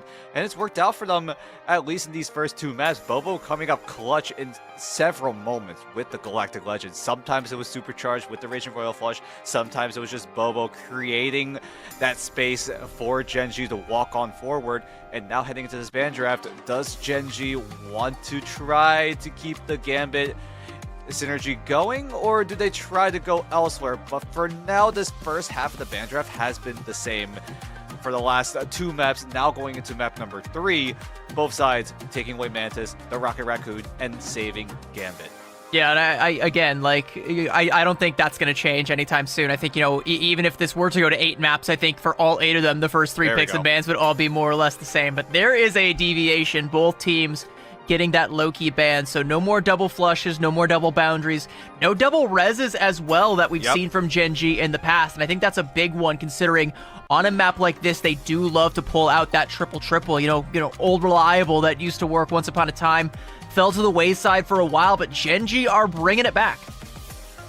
And now we start to go away from a full mirror ban draft as Reject get the one-sided Wolverine. Does that force Gen.G to ban the Cyclops here? They've already gotten it for Bobo, but no. They're going to let Reject have the Wolverine and the Cyclops team up because they deem that they are able to shut it down. They will take away the Luna Snow to get rid of that poke potential, some extra damage from Reject as Reject looked to go on the attacking side as Brownie finally rolling out on the Cyclops. Gen.G coming out with a Cloak and Dagger, which is interesting. You know, we don't have access to the Rocket or to the Loki. You know, you can't really. There's not really a good option there for that that third strategist. But no Gambit, I think, is also a little bit interesting here. They do have access to it, but foregoing that in favor of some Terror Capes and some good old-fashioned AoE healing, and they're going to need a lot of it up against Brownie, as he, with that concussive beam, is just finding so much damage, already halfway to an ultimate, and Piggy not too far from that Strangling Prison as well. In fact, a lot of ultimates coming online from Reject. They are putting down a ton of damage, a ton of hurt, and all Gen.G can hope to do is try and stall some of it out. There's a huge wall that comes out from Zenstarry, though, and off of that Duep, with the Diamond Form, is able to crush Gargoyle, Carbon Crush Piggy, and that is a good first fight from Gen.G. And Gen.G are able to get so much value out of it, not just from the eliminations, but also on their ultimate economy. Bobo already at 74% with the Karma Revival. That win condition is clear. Keep Bobo alive so that when things do go hairy, Bobo is able to just bring them right back into the fight. And you gotta They're about to get pretty hairy, though, because, I mean... They also have to make sure that Reject on their side, they cannot use too many of those resources because Bobo, with a single Karma Revival, can easily nullify it. It's going to be the Royal Flush met with an invisible boundary, giving Gen.G a safe haven so they don't have to concede any ground, but there's going to be more threats coming out. Strangling Prison from Reject, and then there's going to be the Ruby Rage into it, but with that that Eternal Bond that comes out from Skittles, it's just not going to be enough, but he goes in too deep and gets caught out there by Brownie. A very uncharacteristically aggressive play, but he's going to make the swap over onto the Jeff, so perhaps that was intentional. In fact, Bobo's not even going to res him, so definitely intentional. Strangling Prison and a Meteorem, it's just not enough as Reject holding strong. Sans Yaki, though, as he gets sniped out there from Zenstarry, threading the needle between those walls and looking to try and poke Piggy down as well. Not able to do so, but enough damage has been done that Gen.G can stand their ground. That was the Zenstarry special, putting the Strangling Prison onto the wall to provide some extra line of sight for Gen.G to try to burst down the people that are CC'd up by that Strangling Prison, but Duep looking to CC Reject even further. Balastro is there in time with the invisible boundary. Can Yaki come up clutch with the last stand, but no, they don't even need it because they're already up 2. Well, they were, and then Bobo said, Maybe. nah, you're going to be up 0, as a matter of fact, as the Karma Revival does come out. Reject weren't able to suss him out. Skittles, though, his casualty will be permanent, so Gen.G are still going to be down a man here. Of course, he's Jeff. He'll get back fast, but he might not have a whole lot of team left when he gets there. Salvation will keep them alive with the invisible boundary to nullify Piggy's ultimate there, so Reject, again, forced to engage a little bit more slowly, proceed with caution, buying Skittles more time to get back into the fray. Here's that Raging Royal Flush now, though, from Sunghoon. Reject want to try and push the envelope here. Brownie on the angle, looking to try and take down Bobo, and is he going to be able to find him? Yes, he will. There's a Cocoon on deck if Bobo can get it off, but that's going to take a little bit of time. That means it's going to be less healing there, and now with Gen.G in this little alcove, it's fish in a barrel, and Brownie is going to pop the Ruby Rage, though. FMCL with the Meteor Rem to try and absorb some of the damage, and dunks it on top of Yaki, and 3 quick casualties coming through, and Reject are going to be shunted. Gen.G once again stand their ground. Reject had the biggest of advantages there. Had the Raging Royal Flush. Gen.G didn't have any ultimates to work with at the start of that fight. Thankfully, Gen.G were able to, at the very least, stabilize with FMCL and Sensdari, but with 10 seconds on the clock, Gargoyle is going to channel the portal. Gen.G are completely ready for this. It's going to be a Jeff ult, though, from Skittles.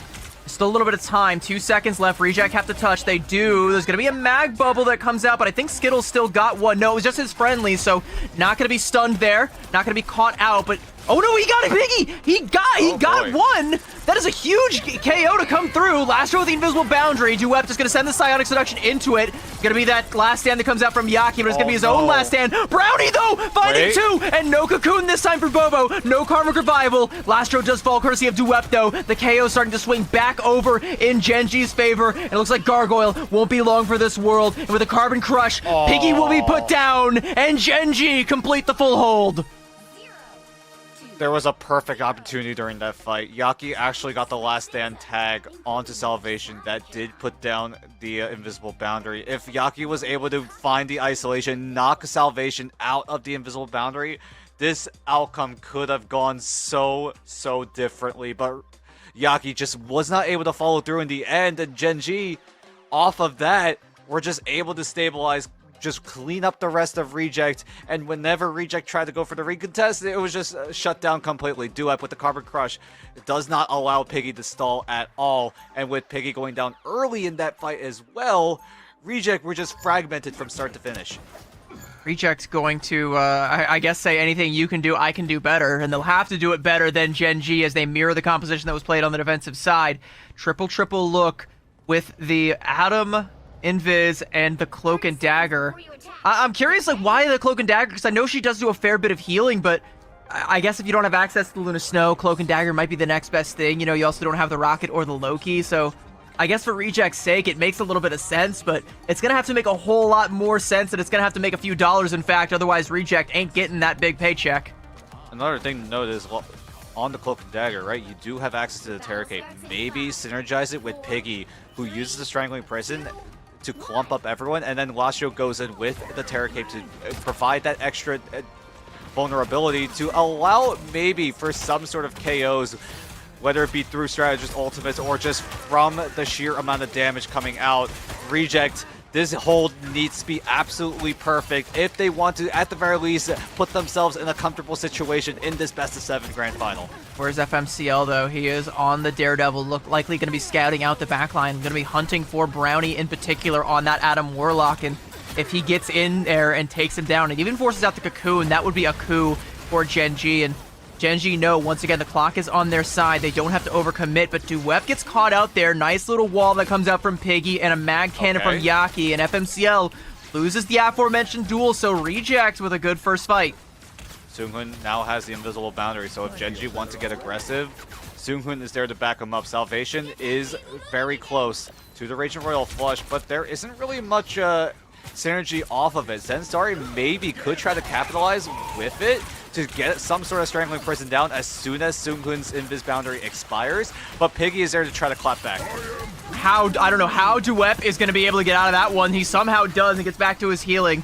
Piggy with the Strangling Prison is going to find nothing, and this is looking suddenly really good for Gen.G as FMCL has gotten into the backline. He doesn't get Bobo, but he got the 2 other strategists, and there's not going to be any res that comes out from Brownie. And I mean, Skittles is going to put Brownie down with a nice little Hawk 2 there, and Reject are going to be forced to backtrack, and Gen.G break the hold, and with all their ults still coming online. Alright, how is FMCL's wrist still intact? Bro was like flicking up, down, left, right, whatever direction you can ever think of, but Portal Play going to be invested by Reject because they have to. We're in Final Fight territory because the Batmobile so close to putting Gen.G at match series and championship point. Here comes Reject though, with a lot of those ultimates being dumped in. Brownie preemptively pops that Karmic Revival, but no one from Reject has fallen. Gen.G gonna bide their time and just let that ultimate expire, and Reject, I guess, gonna make the most out of that when Yaki senses that Skittles is still here in the backline, as he and Sunghoon have essentially swapped roles here, and they're stuck on it for the next minute 45 at least. At the very least, Yaki is very close to the Raging Royal Flush, is going to be able to match what Salvation is about to throw at them, but the problem is Reject, because of how much they invested in that past fight, look at their ultimate economy coming into this. They only have 2, maybe 3 at most, and Gen.G are making that first move. Yeah, let the devil out with that Raging Royal Flush, and it is just a full-on evisceration of this defensive side. It was supposed to be ironclad, but it's like Cottonelle toilet paper, and FMCL just tears a hole right through it, and there ain't a damn thing Reject can do about it, and there ain't a whole lot left they can do in this series because Gen.G are now on match point. Reject, they had their chances to, at the very least, hold off Gen.G for a little bit longer, but it just felt like that overinvestment in that past fight kind of just bit them back in the end.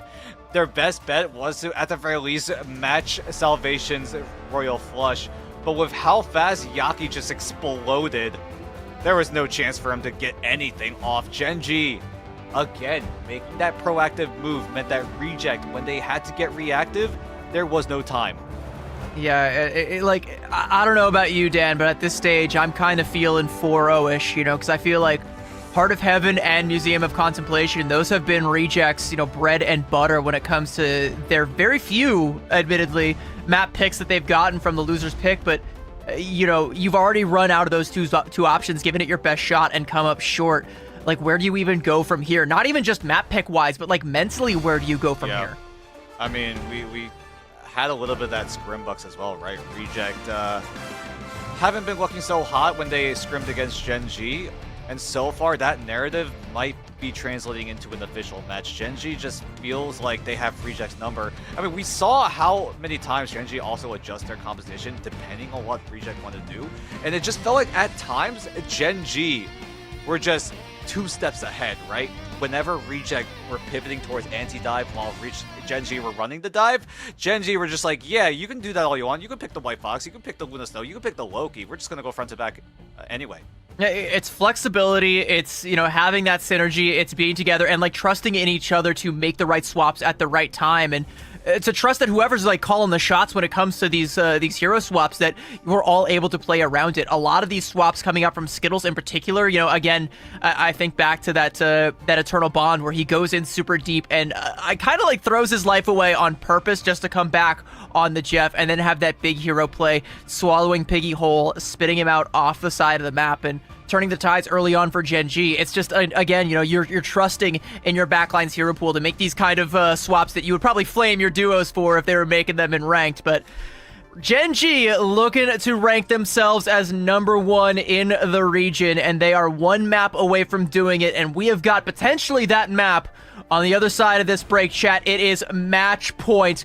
Don't go anywhere. Day for Reject. A long, long day of Marvel Rivals for them. This could very well be their, 7th map overall in the last few hours? But for Gen.G, they've been chilling. They've only had to play 3 so far, and they are 1 map away from that $42,000 grand prize. They've already secured their spot at the international LAN, and so is Reject. But it's a grudge match between the two, a rematch many times over, and once again, in the upper bracket to the lower bracket to grand finals, Reject have to find a way to get back into the grand finals. My name is Kag, I'm your host, and I'm with my 2 amazing, beautiful commentators. We got CB and Dan. The map pool is finally open, you two, for Reject to go wherever they want, But there's a problem. It's a best of 7, and all the safety options for Reject are gone, but they chose Celestial Husk.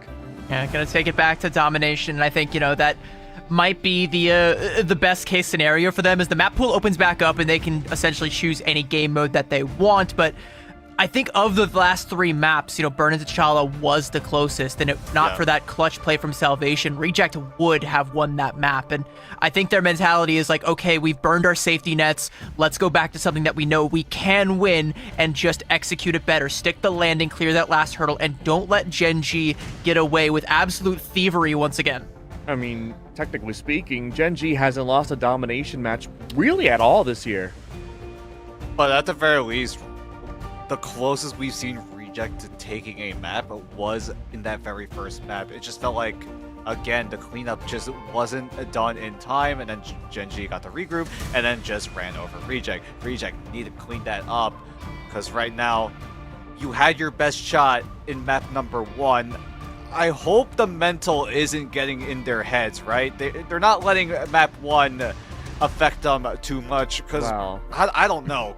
Map 3 might have been like, hey, what is going on? We need to lock things in, or else we might just get knocked out of the water here. I think when it comes to the mental game, right, like at this stage, you kind of just need a break. Like, you just need one thing to go your way, and then you can take that deep breath and reassess and take it one step at a time. But it's going to be that first step that I think is going to be the sticking point here for Reject. They need to get a map win. Like Keg, like you said, it's been a long night for them, and if they want to claim that grand prize, it's going to have to be a lot longer, because it is reverse sweep city for them, all right? They're going to have to go the full gambit all the way to 7, potentially 8, please, fingers crossed, if they want to claim that number 1 seed out here in the Pacific. We will never sleep again, but we are moments away from potentially the final map. Tournament point now, stage 1 point, to crown themselves the first international winners of Ignite Stage 1. It's going to be Gen.G. They're 1 map away from doing so, and the picks and bans will be starting in just a few moments. What are we going to see, Dan?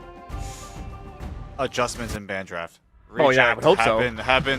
They've been playing around, right? Maybe we go for Gambit Loki, maybe we do the Cyclops Wolverine, and it just felt like your best bet was the Gambit and the Loki. I don't know if Reject are going to try to prioritize Loki a little bit more in this ban draft. We'll see how they decide to adjust this time around, because right now, this adjustment needs to be perfect, or else it could mean you losing out here in this best of 7. As I often quote, because I think it is such an important moment in the Rivals Esports history, again, Bobo, when he said those words, "Now everybody knows us, we are Chopper Mag," Gen.G have given Reject a firm reminder of just who the heck they are, who the heck they are dealing with, and forced Reject to be the ones to try and crack this puzzle, that one code that they just can't seem to solve. They've managed to beat everybody else, conquer their region decisively, and even put down the would-be usurpers in XOXO01 just to get here, all to fall 3-0 in Grand Finals, and now on match point, Celestial Husk, it's all or nothing. Yep, and I think the biggest adjustment Reject definitely needs to do is please deal with the Star-Lord. I feel like every single map so far, Gen.G have already dealt with the Star-Lord. Yeah, exactly. And Reject needs to do the exact same thing, because if you look back in every single one of those maps, it was Bobo on the Star-Lord just ripping apart Reject. Sometimes it wasn't even eliminations that came in, but it was just the amount of space that it gives for Gen.G to work with was just so much, and the value just came in every single time Bobo pressed the Q button on the Star-Lord, and Reject, you can see it, they've had enough, they take it away. There's going to be a Daredevil Protect that comes through, so FMCL is going to have a pretty solid option here, and I mean, with both teams banning out that Star-Lord, I think that's wise, because, this map in particular can be a playground for Peter Quill, and it's going to be the Captain America ban that comes through as well from the side of Reject, and that's been one of these staple bans that, while it hasn't really net them success, I do think they need to keep going back to that well, because you can't risk, Gen.G having a little bit more of that stall tactics that Captain America can buy you, right? You want to talk about some of these clutch moments. Captain America is a tool that is capable of giving you those clutch moments, handing them to you on a satin pillow. Interesting. Daredevil makes an appearance in the ban draft. We haven't seen Twice. that a whole lot. Yeah, twice from both sides. Very interesting approach. Both teams having an idea of what they want to go for. Okay, Ooh. all right, we're just going to throw everything into the mix. Gen.G, another adjustment being made to take away Piggy's options of a little bit more of that dive Vanguard potential. Takes away the Angela, but definitely very interesting. It's not onto the Captain America, which Piggy's rolling out on. Will that be the final nail in the coffin for Reject? Well, we'll have to see. It's now or never. They have to put up or shut up if they want to try and claim that grand prize. Gen.G on match point, and Reject looking to try and scout out the skies. This is FMCL doing a little bit of scouting on his own on the Spider-Man. I mean, it's a bit of a rough neighborhood, but still going to be made all the friendlier for Gen.G. Zenstari going in for the dive onto the backline, cleaning up Sunghoon, and that is not the right way to start this one off. Just setting up a shooting gallery for Bobo, and he'll clean up Lastro, and it just looks so easy for Gen.G. Even Lastro, even on the white clocks, should at the very least try to stall out, or at least stave off the dive potential that Gen.G have. And if Zenstari is just solo diving and is just able to rip apart the strategists of Reject single-handedly, that's concerning. Yeah. If Zenstari is able to 1v2 the backline, Reject need to find something and find that fast, because right now Gen.G, with already at 23%, the tempo just gets faster and faster, and Reject's options are starting to dry up. Duep gonna try and lay the hammer down even more thick with the band hammer, force Reject to react to it, and that's gonna cost them even more time, and also create some more time for an opportunity to present itself. And FMCL is gonna go in and seize that very opportunity, a hit and run, and Sunghoon never saw what was coming, but might see it in that KO cam as he's gonna be revisiting that one, and his head's going to need to be on a swivel from now on, because FMCL is getting the most out of this Spider-Man pick, and this is Gen.G playing with confidence, potentially playing with their food. We'll see if Reject are able to, at the very least, make things a little bit more competitive. Gargoyle does have the Banhammer, but look at the rest of Reject. They're still struggling to get those ultimates online. Bobo applying even more pressure with the Ruby Rage, parting Reject up separately one more time, and with Salvation getting closer and closer to that Raging Royal Flush, Reject need to find picks quickly. Salvation gonna pop that Raging Royal Flush, and Reject again on the back foot. Bobo just melting Piggy with that primary fire. Like, it just doesn't feel like Reject are in this matchup right now, Dan. Zenstari goes in with that Feast of the Abyss. FMCL got his spectacular spin on deck here before long, and like he just forced out the Kumiho, and he just dips. Lastro kind of just like, wait, where did everyone on Gen.G go? I thought they were gonna keep fighting here, and Gen.G are able to identify it perfectly. At the very least, Reject are able to trigger overtime, but with how fast Yaki got exploded, Sunghoon needs to find a way to pick up the pieces in a 5 versus 6. FMCL gets that ultimate canceled. What a play there by Sunghoon, and Brownie now with that Ruby Rage, and finally Reject feeling like something is going their way. Skittles looking to try and turn it around on its head with the CYA. Duep also with the Banhammer. Brownie is going to take down that CYA, stop the overshield from happening. Nice little shot there onto Salvation, and it's starting to go, it's starting to mount, it's starting to stack up, and Reject are starting to get themselves in the right foot again. Can they keep this pace up, though, as a border play comes out from FMCL? Yaki looking to try and hunt down Salvation, stalking his prey, looking to try and seize the moment, and he does! Reject have lost 2 in this fight, though, but the Devil Beast Rampage is making it difficult for Gen.G to withstand here. Yaki letting the Devil out, trying to take some more down, does get Skittles and Zenstari, and that's gonna be Reject finally getting themselves on the board. Piggy barely survives.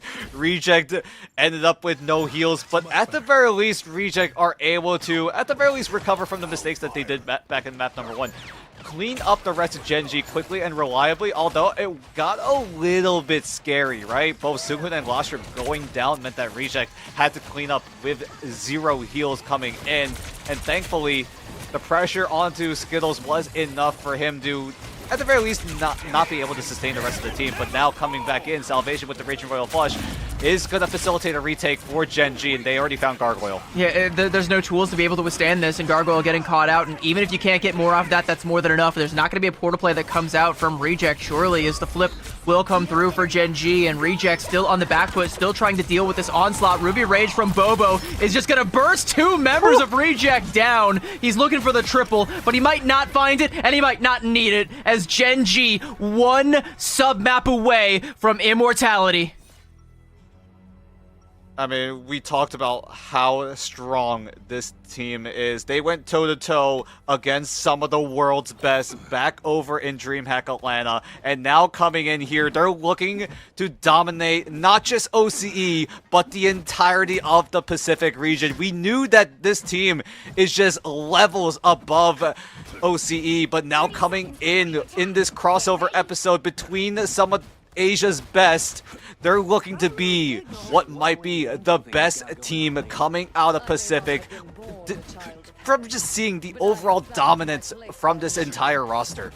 And look at Reject's composition. Like, they're not swapping too many things up. Piggy's staying on that double dinosaur, and I think that spells disaster for Reject because it's just so defensive, Dan. They feel like they are playing so scared. They're once again like back in where we were earlier on in the evening. You know, think back to Reject versus EXO. The shoe is on the other foot. Now Reject are paying Gen.G far too much respect, and Gen.G, like, it doesn't feel like they're really respecting Reject all that much at this stage. They can afford to make a couple of mistakes, and they don't care because they're just not going punished. It just feels like they're also limit testing in the end. Brownie, though, does have Ruby Rage. Maybe create space for Reject to at the very least walk into this first fight, but after that, it's just Reject trying to navigate closer and closer to those ultimates. And Gen.G do have Duep with the Banhammer. Skittles closer and closer to that CYA, but the pressure is mounting on Reject with that Banhammer. Oh, there's going to be that regen domain saving Zenstari's life. Yaki looking to go in and try and take the duel with Skittles, and does finally get the target he was looking for, and that is a pretty big one, as Skittles with 97% to that CYA, and Yaki going to be saying see ya to the entire backline. He's take down Salvation as well, and again, Reject have managed to not quite find a crack in the armor, but make one. And that gives Reject enough time to stack up those ultimates. Both Seunghoon and Lastro getting access to that Raging Royal Flush twofold, as Gen.G gonna have to find a way to shut it down with a single CYA. FMCL very close to the Devil Out. Maybe he makes a proactive move to try to pressure Reject's backline, but Seunghoon will be the ones to initiate. It's going to be the CYA from Skittles. It's not an interesting angle as Gen.G looking to try and flip the map, deny any value that could come out from this Raging Royal Flush, and now FMCL, like you say, gonna let the Devil out, and he's got Brownie all by his lonesome. Nobody was coming to save him, not Yaki, not Piggy, not nobody, and ain't nobody saving you from the wrath of FMCL. Yaki now with the Heartbreaker, though, has his eyes set on Salvation. Can he confirm this heal him? He will, and that is a huge trade as Reject keeping themselves in the driver's seat, as Lastro from on high will drop a bomb on Bobo and keep this one going for Reject. Huge Heartbreaker from Yaki, sticks onto Salvation, who couldn't get the Raging Royal Flush because Yaki was literally right in front of Salvation. And even securing the elimination means that Reject are able to keep this mission area to themselves. Gen.G looking to try to spread out, look for any opportunities in these side angles. And that's exactly where Duep is positioned towards, but Yaki is taking care of him. Yaki's doing just such a good job of denying these off angles. Duep can't really get in there and get a whole lot done. Royal Flush is going to be coming out now, and FMCL trying to make the most of the damage will pop Piggy like a balloon, and it looks like it's going to be the flip coming through from Gen.G if they can keep this pace up. Reject trying to keep themselves in the driver's seat for the time being, but FMCL on this Phoenix has just got so much damage, and Brownie tries to return fire with that Ruby Rage, but Bobo's got one as well. Neither team really getting much out of that one, but the healing just wasn't there, and the cleanup will come through for Gen.G. Two members of Reject evicted. A portal play to try and keep them in contention as overtime will take over, but Gen.G will find the flip nonetheless, and Piggy will tuck his tail between his legs, retreat back into the portal. Still trying to take this fight while the time is there, but time might be up, and Gen.G are going to start getting them percentage ticking up. Oh, I'm a little concerned about that portal play. You weren't able to extend the fight as much as you wanted to. Maybe try to take a little bit more damage so that when Seunghoon does get access to the Raging Royal Flush, maybe that's where Reject look for the regroup and then the recontest. And they're going to do just that. Seunghoon does get access to the Raging Royal Flush before Gen.G are able to. Salvation's still stuck at around 63%. Skittles does have the CYA to try to use it defensively, but you really don't want to use it defensively when you're on the Gen.G camp. What an angle from Lastro there. FMCL is going to get res right back up, but Salvation won't be there. Zenstari with a huge strangling prison may have just strangled the life out of Reject on this attacking front. Lastro, though, with a second Raging Royal Flush is going to be enough to keep Reject in the fight for the time being, but Gen.G are okay with this. It builds up more percentage for them. They're halfway there, nearly matching Reject, and Reject are going to retreat. This is looking dire for Reject. You use both Royal Flushes, and you're not able to get the retake down. Gen.G still having salvation, getting closer and closer to that Royal Flush. That might be the final nail in the coffin if Piggy is not able to get his ultimate in time. Alarm bells are blaring right now for Reject. They have to make a play. They have to pull magic out of a hat one final time, but it might just not be in the cards. Salvation currently holding all the cards. Duep holding a band hammer, and he's got your name on it. And Reject are forced to react to this one. There's that winning hand, and FMCL gonna come down with the Endsong Inferno as well as Zenstari goes into the back line trying to throw those Spore Bombs, but no KOs coming through. Reject able to absorb this one, and Zenstari is being pummeled currently by Yaki, and he will confirm that one. And so much more damage off of that Freedom Charge now coming out, giving Reject a red carpet rolled out that could potentially lead them to a third sub-map here. Yaki now with the Heartbreaker, and Piggy with the World Breaker, the Face Breaker, the shots coming through with the Vibranium Energy Saw, and Gargoyle claiming Bobo as well. And Reject have seemingly done enough. Zenstari forced to make a play with the portal, but FMCL so far away from his team, so far away from Salvation, quite literally could not heal him up. And Reject, they still have a lifeline as they claim Celestial Hand, and this one will be decided by the Codex. Okay, Reject. They were able to recover from their mistakes the last time they played on Domination. They just had to clean up Gen.G and make sure that they secure the round. But huge props to Reject, right? They had the odds stacked against them. Salvation prepping that Raging Royal Flush meant that if they were able to find eliminations onto Reject, Gen.G could have just hoisted that trophy and become that first seed out of Pacific. But Reject now is seemingly starting to wake up a little bit. They've had their cup of coffee. Seunghun now having access to the Raging Royal Flush in this first fight. Bobo now switches out of the Cyclops over to the Elsa Bloodstone. I assume because they're expecting that Reject will still roll out on this triple Vanguard composition, and Bobo might just be that perfect pick with that % health damage. Yeah, it's either that or they're expecting the Captain America to still come out, but Piggy is back over onto that Devil Dino. And the thing about this triple Vanguard lineup is it's going to help charge up the ultimates for Seunghun and Lastro so quickly. So Seunghun going to be coming up on that Raging Royal Flush early on, and that's the win condition for Reject. And if you're Reject, you can't hesitate. Once you get that ultimate online, you have to push Q. Piggy has to push the button for the shield there. Keep himself alive, nearly fell. Could have been disastrous there, but ultimate's now starting to come online for Reject as they have a safe place to play, and they want to come out to play. Lastro taking down FMCL, and Seunghun with this Raging Royal Flush from downtown will take down Bobo, and Reject looking to get the first cap. Big win for Reject. Only use a single Gambit ultimate. Gen.G kind of just fall over, concede this fight, and now look for the regroup. And Yaki even getting a late stagger onto Zenstari means that he's going to have to make some adjustments. Thought about going to the Rogue, goes back to the Venom to team up with Skittles so that Symbiote shenanigans is in play. Poor Yaki gets a little bit tripped up by the Elsa trap, but still was able to get high ground for a whole, what, 2 seconds? I realized that Gen.G was actually coming out on the low ground, so had to sheepishly head on back down there, but Gen.G going to be sheepishly having to absorb this banhammer that comes out from Gargoyle, and he is under fire as well. Ability absorbed to nearly shut him down, but the Raging Royal Flush is good. Brownie's got the angle. Skittles looking for the Jeff ultimate, and wow, Brownie just simply turns around, pops a Yui, and just deletes FMCL, but Gargoyle and FMCL will be seeing each other in the locker room as Duep is going to take him down. A Raging Royal Flush now for Gen.G. They are done playing around, and with the Ruby Rage and the Galartrox Reject under so much fire, and they didn't seem to bring their sunscreen. 51% in Gen.G. Find the flip, but Reject, they have managed to live through this one, and they still are in this fight, but that might be to their detriment, Dan, as it might take a while for this fight to play out, and that's going to be more percentage gained for Gen.G. as FMCL looks to sink his teeth in the back line, and he will chomp right down on Lastro and onto Seunghun, and he will find himself chomped, but the damage has been done, and Reject will stake their claim. During that fight as well, Gen.G were able to get the flip, so they're already at around 24 and climbing. Everyone on Reject quickly need to reset.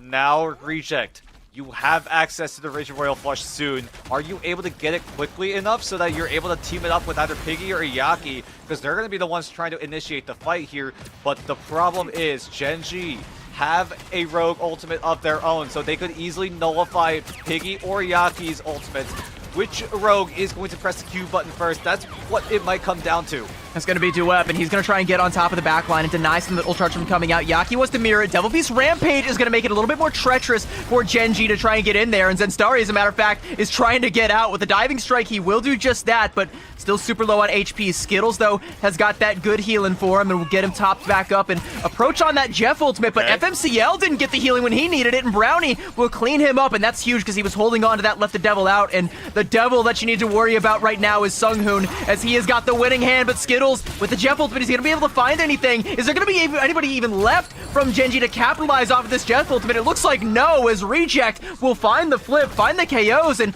even stagger this Shark out. Yep, they're letting Skittles live for just a few more seconds. Now go for the execution. So My poor Chud son, Jeff. Well, at the very least, though, Gen.G will have Salvation coming up with the Royal Flush. Maybe team up with FMCL, try to overwhelm the disengage out of Reject. Try to maybe draw out the regen domain. They gotta go before Lastro gets his. Yeah, though 90% though. Like there's the regen domain, and then there's also the threat of a second Royal Flush. FMCL looking to try and let the Devil out, and there is that Raging Royal Flush. Brownie though with the Ensong Inferno. Duet is gonna fall. Glartrox from Bobo could be huge. Salvation does go helicopter mode and take down Lastro, so no ultimate coming out. 76% now from Gen.G. They'll find the flip. There is one fight territory, but Reject have time to take a reset. Oh, but they're staggering out Yaki as long as they can, and Brownie goes in to try to make the save. But he'll give his own life for the cause. And is there going to be a portal play now? Piggy is going for it. No, he's going to swap over to the Captain America. Try and run in and make a save. Is there going to be a touch? 8 seconds left. Can anybody get in there? Somebody has to touch. Somebody from Reject has to get in there. But the killer instinct from Gen.G. They go in. There will be an overtime. Lastro, with that God of Mischief, is going to duplicate the Raging Royal Flush and try and find something. Piggy goes in. He doesn't have the ultimate, but he might not need it as he is pummeling Salvation. And with the Vibranium Energy Saw, will cut him in twain. Bobo will fall as well, and Gargoyle trying to take down FMCL, pops a cap in, and with the headshot, Reject find the flip, 97%, and Gen.G trying to get back into this. Sugar OT again, try and look for an ultimate, try and look for a miracle, but Gargoyle has that Van Hammer, and he's looking for someone to put it on, and it might just be Duep on a sliver of HP. He goes for the ability absorption, but he can't quite finish it off. Portal play now from Gen.G, but Yaki with the Heartbreaker may have just broken Gen.G's hearts indeed, taking away their chances of the full sweep, and given Reject a map, giving them a second chance in this series, and indeed they do! Reject are on the board, 3-1. We're not done yet, Dan. We are still here. Grand Finals is not done. Gen.G, you had your moments, you had your chances. I gotta call back to that second round where there was a chance that Gen.G with one Royal Flush could have just ended this entire Grand Final, but Reject are disengaging well. They were able to stall out what Gen.G threw at them, and then Reject finally are able to clean up from their mistakes, right? That big mistake was not being able to clean up the rest of Gen.G, but this time it was way more efficient. And I think a large part of it is the fact that they got that ban onto the Star-Lord. Like we said, this map is a playground for Peter Quill, and not giving Bobo access to that one meant that you didn't have to deal with the Galactic Flush composition. You did have to deal with FMCL's Let the Devil Out, but I think Reject dealt with that quite well, and you can see 12 casualties for FMCL. It was Yaki on that rogue that was keeping him checked on a lot of these flank angles, didn't let him have access to the backline, and that's also reflected in the casualties for Lastro and Sunghoon. 5 and 6, that's not a whole lot, Dan. They were staying alive and able to weather so many storms and find comfort in the eye of it and come out the other side with a map win to their name. And Dan, all they needed was one thing to go their way to get back in this series, get themselves on the right foot, and potentially still have a chance at apotheosis. And you talked about it right before we went in here. We needed Reject to, at the very least, get a little bit of a break, because for the first 3 maps, it just felt like they were getting tormented time and time again. There was just nothing that Reject could find in order to facilitate a comeback. And now with Reject barely squeaking away with Celestial Husk, means that they still are alive. There is still life in them, and they really do think it's winnable. I also have to talk about Yaki as well on the rogue. He has so far impressed me a ton, because he has not played the rogue all too often, and that was like one of my biggest questions, right? Can Yaki perform on this rogue pick that's usually facilitated by Gargoyle? But so far, Reject are looking to be on that resurgence. Is this the start of a grand finals reverse sweep? We saw it happen in the best of 5, but can it happen in the best of 7? We'll see as we head into map number 5. This is incredible! Keg back again, and I'm with CB and Dan. I don't know what to expect anymore. I mean, this could very well be the final map. I don't know. I thought the last one would be, but Celestial Husk seemed to be the answer that Reject was looking for, but I am concerned, you two, because Reject got to choose each map off of their losses. They went down quite a bit to Gen.G.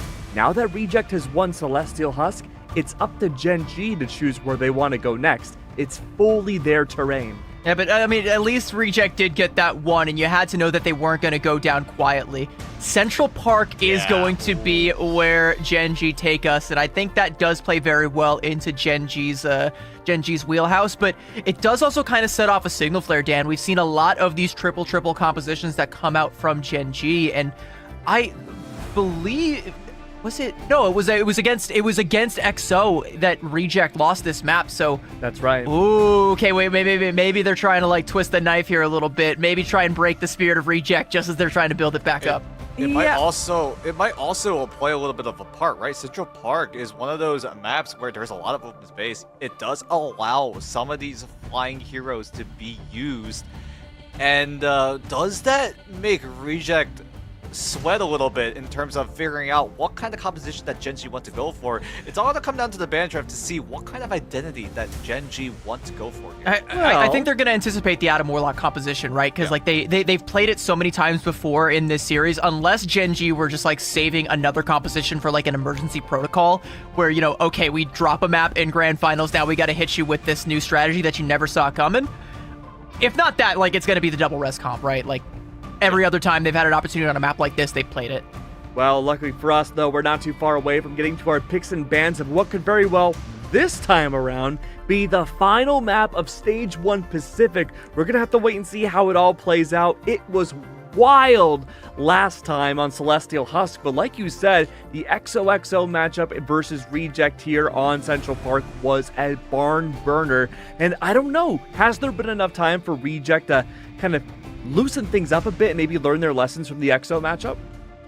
It really depends on how they decide to, at the very least, approach this ban draft, right? We saw on Convoy and Convergence maps from both sides really love that Loki, Adam, Warlock composition.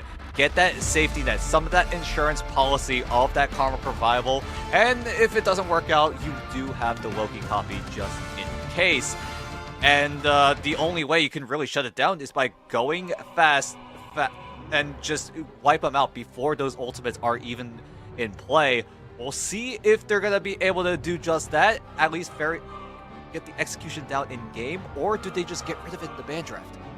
We shall have to see. Mantis is not going to make it through the ban draft, though. That is about as predictable as death and taxes, and I think the next couple of things are probably going to be also quite predictable as well. Of course, Gambit Protect is going to come out from Reject. Sunghoon has been playing quite well on that Gambit, so no reason to change up the calculus, at least on that front. But now the onus is going to be on Gen.G to break the mold here if they should so choose. Maybe they also go for another Gambit Protect as it were.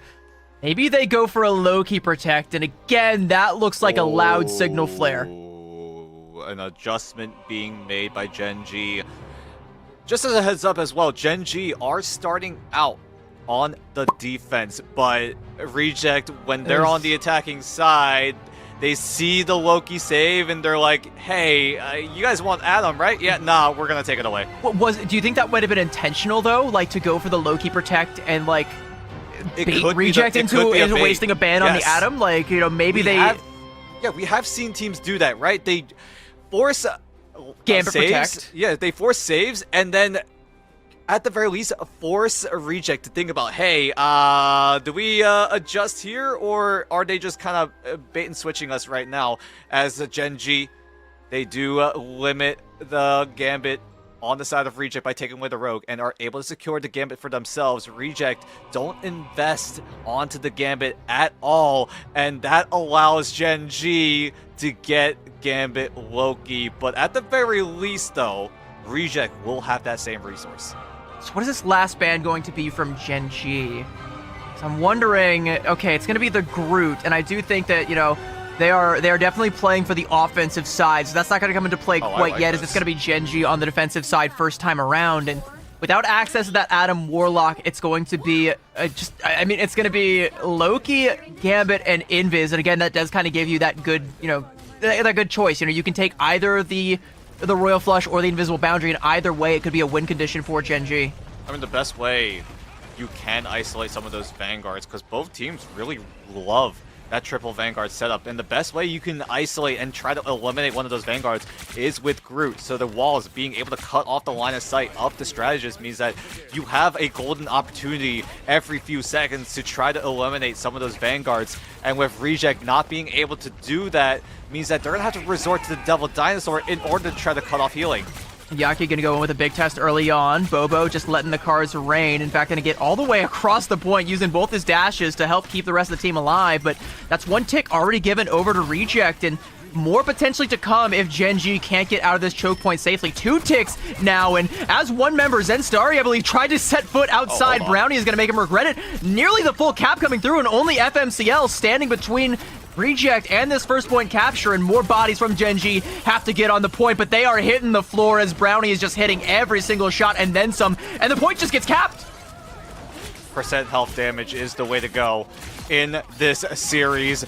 Piggy and Brownie utilizing both of their picks to perfection. Although Piggy does a little bit less of that percent health damage here in Season 8.5, it's still going to play a huge part in terms of shredding down Gen.G's front line. Now they make adjustments, right? They put Zenstari still on the Groot, while the rest of Gen.G, they stray away from this triple Vanguard setup and are now looking to provide even more damage into their own team composition. So here's the thing, though, is Bobo was the one on the Gambit, and he's going to swap over onto that Punisher. So even though you win this fight, you're not going to have a Rage and Royal Flush, so that advantage will go Reject's way, and FMCL is going to be going the way of the Beast. Does have a Mega Health Pack, so is going to be topped back up off of that Glartrox from Brownie, so that is one ult dealt with, and Gen.G able to stand their ground. And now how does Reject approach this? You have Lostro with the God of Mischief. Inevitably will copy Suhun, but the problem is Gen.G, they have so many of those ultimates. Duet's gonna try to, at the very least, stave the oppression coming in from Reject with his rush down potential, but with Bobo on the Punisher turn of all things is just throwing in some suppressive fire. Duet catching Salvation out and denying that second Royal Flush from coming out. Sonic Seduction from Gargoyle, but there's just so much cover that you can't really lock anybody from Gen.G down, and now with Zenstari with that Strangling Prison, and Duet just getting in there with all the damage. It's big. It's not just big, Dan. It's absolutely massive, and it's crushing for Reject. And Reject, at the very least, will have another rotation of the Rage and Royal Flush, but now Gen.G, you used a lot of your resources to just scare away Reject with the Psionic Seduction, with the Galactic Legend, even the Invisible Boundary invested. But at the very least, though, Gen.G will have offensive moves. Bobo with the Final Judgment. Maybe try to pair it up with Skittles' ultimate. We'll see how Skittles uses the God of Mischief. Maybe he tries to go for the aggressive steal onto Suhun if he's able to find access to get into the line of sight of it. But for now, Gen.G are holding off, waiting for Reject to pull the trigger. There's going to be that Final Judgment now coming out from Bobo in response, as well as an Invisible Boundary, but Piggy with that Meteor M is going to suppress that Final Judgment that comes out. He doesn't get any elims with it, but it's a total armistice, and Brownie on a sliver of HP, trying to go on a flank, trying to catch out FMCL, and with the breathing bullets and an Elephant Gun shot, he'll do just that, and that's going to be Reject going up in this fight, and there is a Glartrox down a narrow hallway, will carry Zenstari out of it, right into the waiting arms of Reject. And those arms are reaching out for point B, and there's not a whole lot left that Gen.G can do to stop it. Gen.G did a good job, though, utilizing that small room to, at the very least, stack up together so that when Reject go into that small room, it's easier for Gen.G to target down the rest of them. What in the world was that? Bro has got his sixth sense. I don't know if he's got wall hacks or whatever. Check him, PC. That is not normally, but the cap comes through, and the portal play can't stop it. What a play from Sunghoon. How in the world did he know Salvation was there? That was just some crazy Spidey sense. Bro was just like, I think the invis is right here. And then just goes for the knockup, finds him with his pants down, and is just able to secure the second checkpoint. Reject now barreling Ratatosker towards those stairs, but now Gen.G are looking to stabilize with some adjustments. Zenstari goes over to the Angela to take advantage of those environmental KOs here right at the staircase as FMCL goes in with the Wolverine to team up with Bobo so that FMCL has a little bit of that extra mobility, and that's allowed them to get that pick onto Piggy. Yeah, Piggy going to be... I mean, if you're Reject, you're still happy that you were able to get away with that point, though, and Gen.G, I think, are pretty pissed, because you could tell kind of by the timing of that portal, they were counting on Salvation to get that contest, but being forced to miss out on that one does now mean that Gen.G are able to stand their ground at the top of the stairs here, reset, regroup, and just set Bobo up with a shooting gallery here, and the Sonic Seduction is going to line Reject up for a few more shots, even through Lastro's God of Mischief into that Raging Royal Flush. Reject can't really make a whole lot out of the hand they're dealt. Pun definitely intended. And now, wait, hold on. Gargoyle's ultimate got canceled by something. Not entirely sure what it was, but that puts Gargoyle at 50% ult charge, and now Reject have a little bit less of that influence in terms of creating more of that space. Piggy tries to use the Meteor M defensively, but it does scare away Gen.G. Bobo just hurdles over the meatball as Reject are still looking for advantages in. Sunghoon does have the Raging Royal Flush, but Skittles does have defense mechanisms online. Bro, next time I'm in a dodgeball game, I want Bobo in my team. He can dodge anything but Salvation. Off two with the force physics, getting his pound of flesh, his revenge for what Sunghoon pulled against him. And this is going to be another easy fight win for Gen.G. It's just a matter of how long Reject want to overstay their welcome. Gargoyle will be doing no such thing as Zenstari skewers him. And the last denizens of Reject will be sent to the wayside as another successful hold for Gen.G in a minute 23 still in the time bank. FMCL gets the last stand onto both Piggy and Yaki, and then Salvation is there to provide the extra damage with the force physics, allows him to get a double. Now Gargoyle will get access to the Seance Seduction once again. Gen.G, however, will be able to match that. Skittle still holds on to the God of Mischief. Zenstar even there to limit Reject's mobility with the Heaven's Retribution. Will invest it right now. Brownie's there to try to eliminate that Angela ultimate from the playing field. And now Reject, this Seance Seduction has to come up huge. Visible boundary from Skittles, though, and Yaki, it looks like he's getting caught out there by Zenstari outside of the invisible boundary. There's no actual invisible boundary that comes out from Reject. Lastro was holding on to that one. I think they realized this fight might be chalked, but it comes out anyway, and Salvation is still able to get one. They trade out Bobo, but Lastro falls. The Veil drops. A second boundary for Gen.G, and Reject. I don't know if I like that fight, Dan. You think that the fight is winnable? I feel like it's a way. It's no, this is brutal. This is brutal. This is brutal. Gargoyle, you're gonna have to wait a few more seconds. Now it's a mad dash for Reject if they're able to at the very least trigger overtime. But with how close Gen.G are holding and Reject don't invest in the portal, this is an uphill battle for Reject. But they're able to touch. I mean, they're gonna touch, but they ain't gonna be staying around for too long. FMCL with the claws flying left and right. Reject one by one. They are throwing themselves into the meat grinder, and Gen.G will stand their ground for potentially the last time that they need to on Central Park. Only 77.44 meters for Reject, and I don't even believe Reject got to the top of the stairs. Gen.G, that is a very clearable hurdle. The line has been drawn. Gen.G, the trophy's right there. You just have to match what Reject did. But Gen.G, you gotta give all the props to them for handling every single thing that Reject threw at them, whether it was the Gambit ultimate, whether it was the Seance Seduction. Gen.G are just able to shut it down quickly and efficiently time and time again.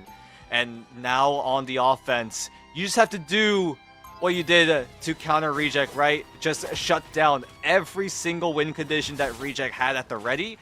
and it just feels like Gen.G were just ready every step of the way. Now Reject have access to what Gen.G did not, and that is that double res composition, as well as, again, the invisible boundary with this this triple look here. But it's going to be a different triple without access to the Groot. It looks like Yaki is getting a little bit creative. A Penny Parker is, I mean, something you do often see on Central Park, if not any other maps, and I'm curious to see. You know, we were curious about Yaki's hero pool when it came to the Rogue, but this is going to be an entirely new look for him. Yeah, all questions are onto him if he's able to get value out of it. Gen.G doesn't seem like they want to use the portal to, at the very least, either cut off the small room or get access to the high ground. So Gen.G are just going to walk it down Main Street as Reject are looking to bunker down with Yaki on the Penny Parker. And maybe this is enough for Reject to, at the very least, get access to some of those ultimates. Most notably, Brownie on the Karmic Revival. That's the clear win condition for Reject if things do go hairy. Great stun onto FMCL. I gotta shout that out. He didn't drop onto the mines, though, so he will live for now. But Brownie forcing out that healing factor. But Brownie is in a world of trouble right now as two members of Gen.G, Salvation and Bobo, have caught him on the flank. Force a repositioning out of him. And the Soul Bond coming out as well. Gargoyle getting taken for a ride, but he is happy to keep his hands and feet inside of the vehicle at all times and take FMCL down and potentially Duep as well. But gonna be a Carbon Crush, kicking Duep right back into the fray. He wanted no part of that one. Gargoyle forces him to take that duel, and Gargoyle will win it outright. And first defense for Reject successful. But can they do it one more time? Now ultimates will be in play. Most notably Skittles on the God of Mischief will copy Salvation's Gambit ultimate. But Reject still getting to those ultimates means that Skittles could easily run over Reject whenever he decides to pull the trigger. Is Reject able to hold it off?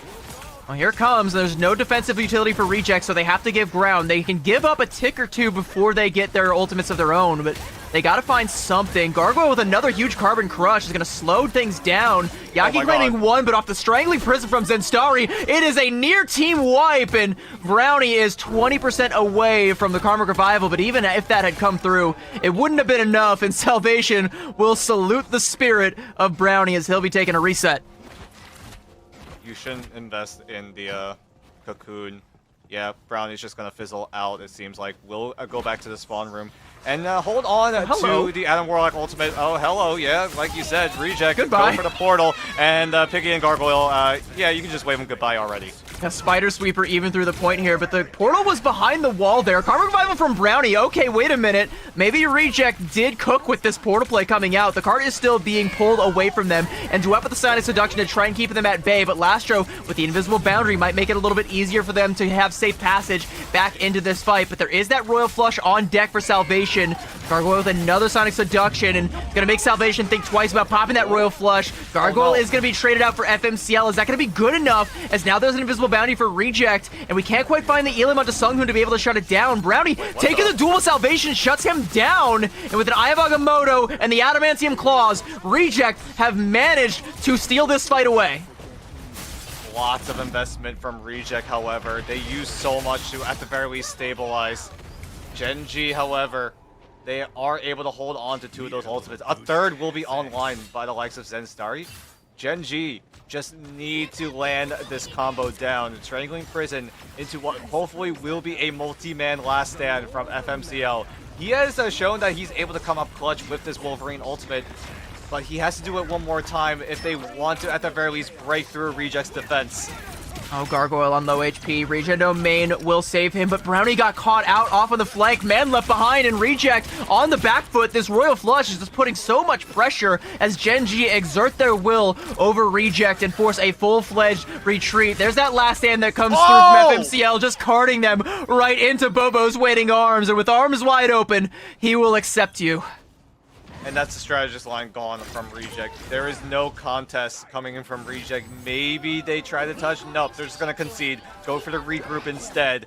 And Reject, your ultimate economy still in shambles. The only one close is Yaki on that Wolverine ultimate. But thankfully, Sunghoon is able to find and give Reject that man advantage. Whereas Gen.G, here comes that move. Oh no, Piggy got caught out and Gargoyle forced to use that symbiotic resilience, but even that isn't going to be enough resilience to stop the overwhelming force of Gen.G. Yaki with the last stand, they'll be able to claim 2 and potentially slow things down, but Gen.G, they want to keep their foot on the gas, they'll take Yaki down and keep this cart rolling. And the margin of error for Reject is growing ever thinner by the moment. Brownie is able to clean up FMCL with that reflective shot. There's the Ruby Rage as well. He takes down Zenstari, and he's finally bought and Reject another say in this fight and potentially an opportunity to hold, but it's 3.5 minutes, and Gen.G just got to win one fight and then potentially a stagger fight to get to the top of the stairs. And at the very top, quite literally is the throne, but potentially could be a throne for them. Reject need to play close. Bobo has the Ruby Rage, and if we know anything about that Ruby Rage, it might be the perfect width onto the staircase, so if Reject want to, at the very least, stay alive, they need to find picks close, and now FMCL going down. There's already bad news on the side of Gen.G. Bobo follows suit. Reject have a chance here. This is exactly what they need. They just need to keep finding these stagger KOs in the middle of these fights, not let Gen.G get what they want out of any of it. They take down Zenstari, and they know ultimates are going to be coming online for Gen.G here shortly, so Brownie taking down Duep, that's going to be another good one, buying them more time, another 10 seconds off the clock before Duep will be back and before Gen.G will be back at full strength. And now this next ult fight could go the way of Reject, as they are going to have 4 ultimates coming into this fight to match what Gen.G, in fact, outclass Gen.G's 3 big ones that are going to be coming through. And I mean, 2 of those, the Royal Flush and the God of Mischief, they're going to be staggered out nevertheless. Skittles is going to use his first up, and if they don't get the most out of this one, it's another opportunity for Reject. Gargoyle going in with the diving strike, holding on to that Feast of the Abyss, knows he can pressure out some resources with it, and he himself is not feeling any pressure. There is that late Royal Flush. Now he wants to go in and stall things out. Lastro now with the Fate of Both Worlds, keeping Reject alive in this fight for the time being, trying to pressure Gen.G back. There's going to be a second Royal Flush from Salvation before long, and Reject have to strike before it comes out. They're trying to hunt down Salvation, but he might just get away. He does pop it, but Piggy locks him down with the Heaven's Retribution, but he won't be able to confirm that elim, and the cart is inching closer and closer to that final checkpoint, Dan, and Reject have to try and make something happen. It's Jeff now coming out, as well as the Feast of the Abyss. Can they find anything with these 2 huge ultimates? It's a last-ditch effort. A freeze coming out. Zenstari bursted down. Duep gonna follow as well. Brownie finds 2, and Reject still alive. This was a tough affair from both sides. How did Reject hold off the aggression coming in from Gen.G? That was 2 waves of Gambit ultimates that were coming their way, and Reject just disengaged perfectly. Bobo never found an angle to use the Ruby Rage because everyone on Reject were close holding, and Reject, knowing this, they had to do it one more time now with 55 seconds left on the timer. How do you shut this down, Reject? I mean, Brownie with the Ruby Rage is going to try to, but the problem with that last fight is that Gen.G didn't play their whole hand, and they might have the winning one now, as Zenstari taking down Piggy and Bobo with the Ruby Rage, and it looks like it is all over. Yaki with the last stand, trying to turn it in favor of Reject, but it won't happen. It's a golden medal and a golden crown for a golden team, as Gen.G will force Reject to bend the knee, and they will be crowned as the new kings of the Pacific. We had questions coming in. Is OCE's best able to topple what is Asia's best? And we got the answer here in stage 1. Gen.G, overall dominance from start to finish. They dropped 1 map, but it was just a mere pity point for Reject as Gen.G come out of Pacific being the #1 seed going into the mid-season finals. And if you didn't know who they were, if you forgot who they were after DreamHack Atlanta, they are Chopper Mag, they are Gen.G, they are your Pacific champions, your kings of the Pacific. The best in this part of the world, this neck of the woods belongs to them, and they'll claim that cash prize and that first seed going into mid-season finals. You heard J-Mac in that previous interview. Reject, they're happy that they get to go to mid-season finals alongside Gen.G. He's glad they get to go together, but they wanted that first seed, but Gen.G said no, that belongs to us, and there is not a thing in the world you could do to take it from us. They took it, they seized the moment, and they are your champions. And it just to show how strong this team is as a whole. I mean, we saw the amount of times that they turned heads over in the grand finals, and now coming in to Pacific when both OCE and Asia are going to merge. This crossover episode now gets the happy ending. The entirety of OCE are just rejoicing right now. Gen.G are one of, if not the final hopes coming out of OCE. We saw the Chiefs make a run in the lower bracket, but they had to make a somewhat middling exit, and now Gen.G forced to carry the torch, carry the flame, will now seize the top of Pacific. I know somewhere, wherever they are, up in the great beyond, Liger and Matsi are grinning as wide as the sun. The Chiefs are going to be so happy to see Gen.G up at the top. All of OCE are so happy to see their standard bearers, their friends, you know, their colleagues, Gen.G, ascend to the glory that they all knew they would, that they always believed they would. And I think, you know, there was really no doubt from any of us. I do also want to say, though, I was correct with the scoreline 4-1. You know, I knew Reject weren't going to go down quietly, and to their credit, they didn't. They came out swinging, and they hit them with a haymaker on Celestial Husk, but it just wasn't enough. Central Park went the way of Gen.G, and the entire tournament went the way of Gen.G, and only dropping 2 maps all throughout, both to Reject. Two regions combining forces. You had OCE and Asia, and then in the playoffs, they would combine together. 6 of those teams would go to Asia. Only 2 would be Oceania. Only one of those teams made it to grand finals, and they were the representatives to win it all. $42,000 for the first place winning team. That goes to Gen.G. And goes to show that no matter how big or small your region is, there can be world-class talent any which way you look. And who knows, so far it's just been playoffs for stage 1. Gen.G crowned themselves the winners, but honestly speaking, I think you could make a pretty good argument that maybe they could win mid-season finals. But they have a huge case for themselves, and I believe they are the first champions over in Ignite Stage 1. I think Keg can check the clock. Check the timer. Did China beat us, or did we get the first? I think we're good. Okay, we're good. Gen.G are the first champions of Ignite 2026. Woo! Yippee! Oh my gosh! I mean, this roster is just stacked to the brim, right? The synergy, the amount of time they played together, right? Bobo and Salvation, the Chinese duo in this team as well, coming up huge. I mean, we talked about it, right? The amount of times the synergy just flows within a Gen.G, right? I mean, we talked to some of the players on Gen.G as well. As soon as both Bobo and Salvation start coming in Chinese, they know that the map is won.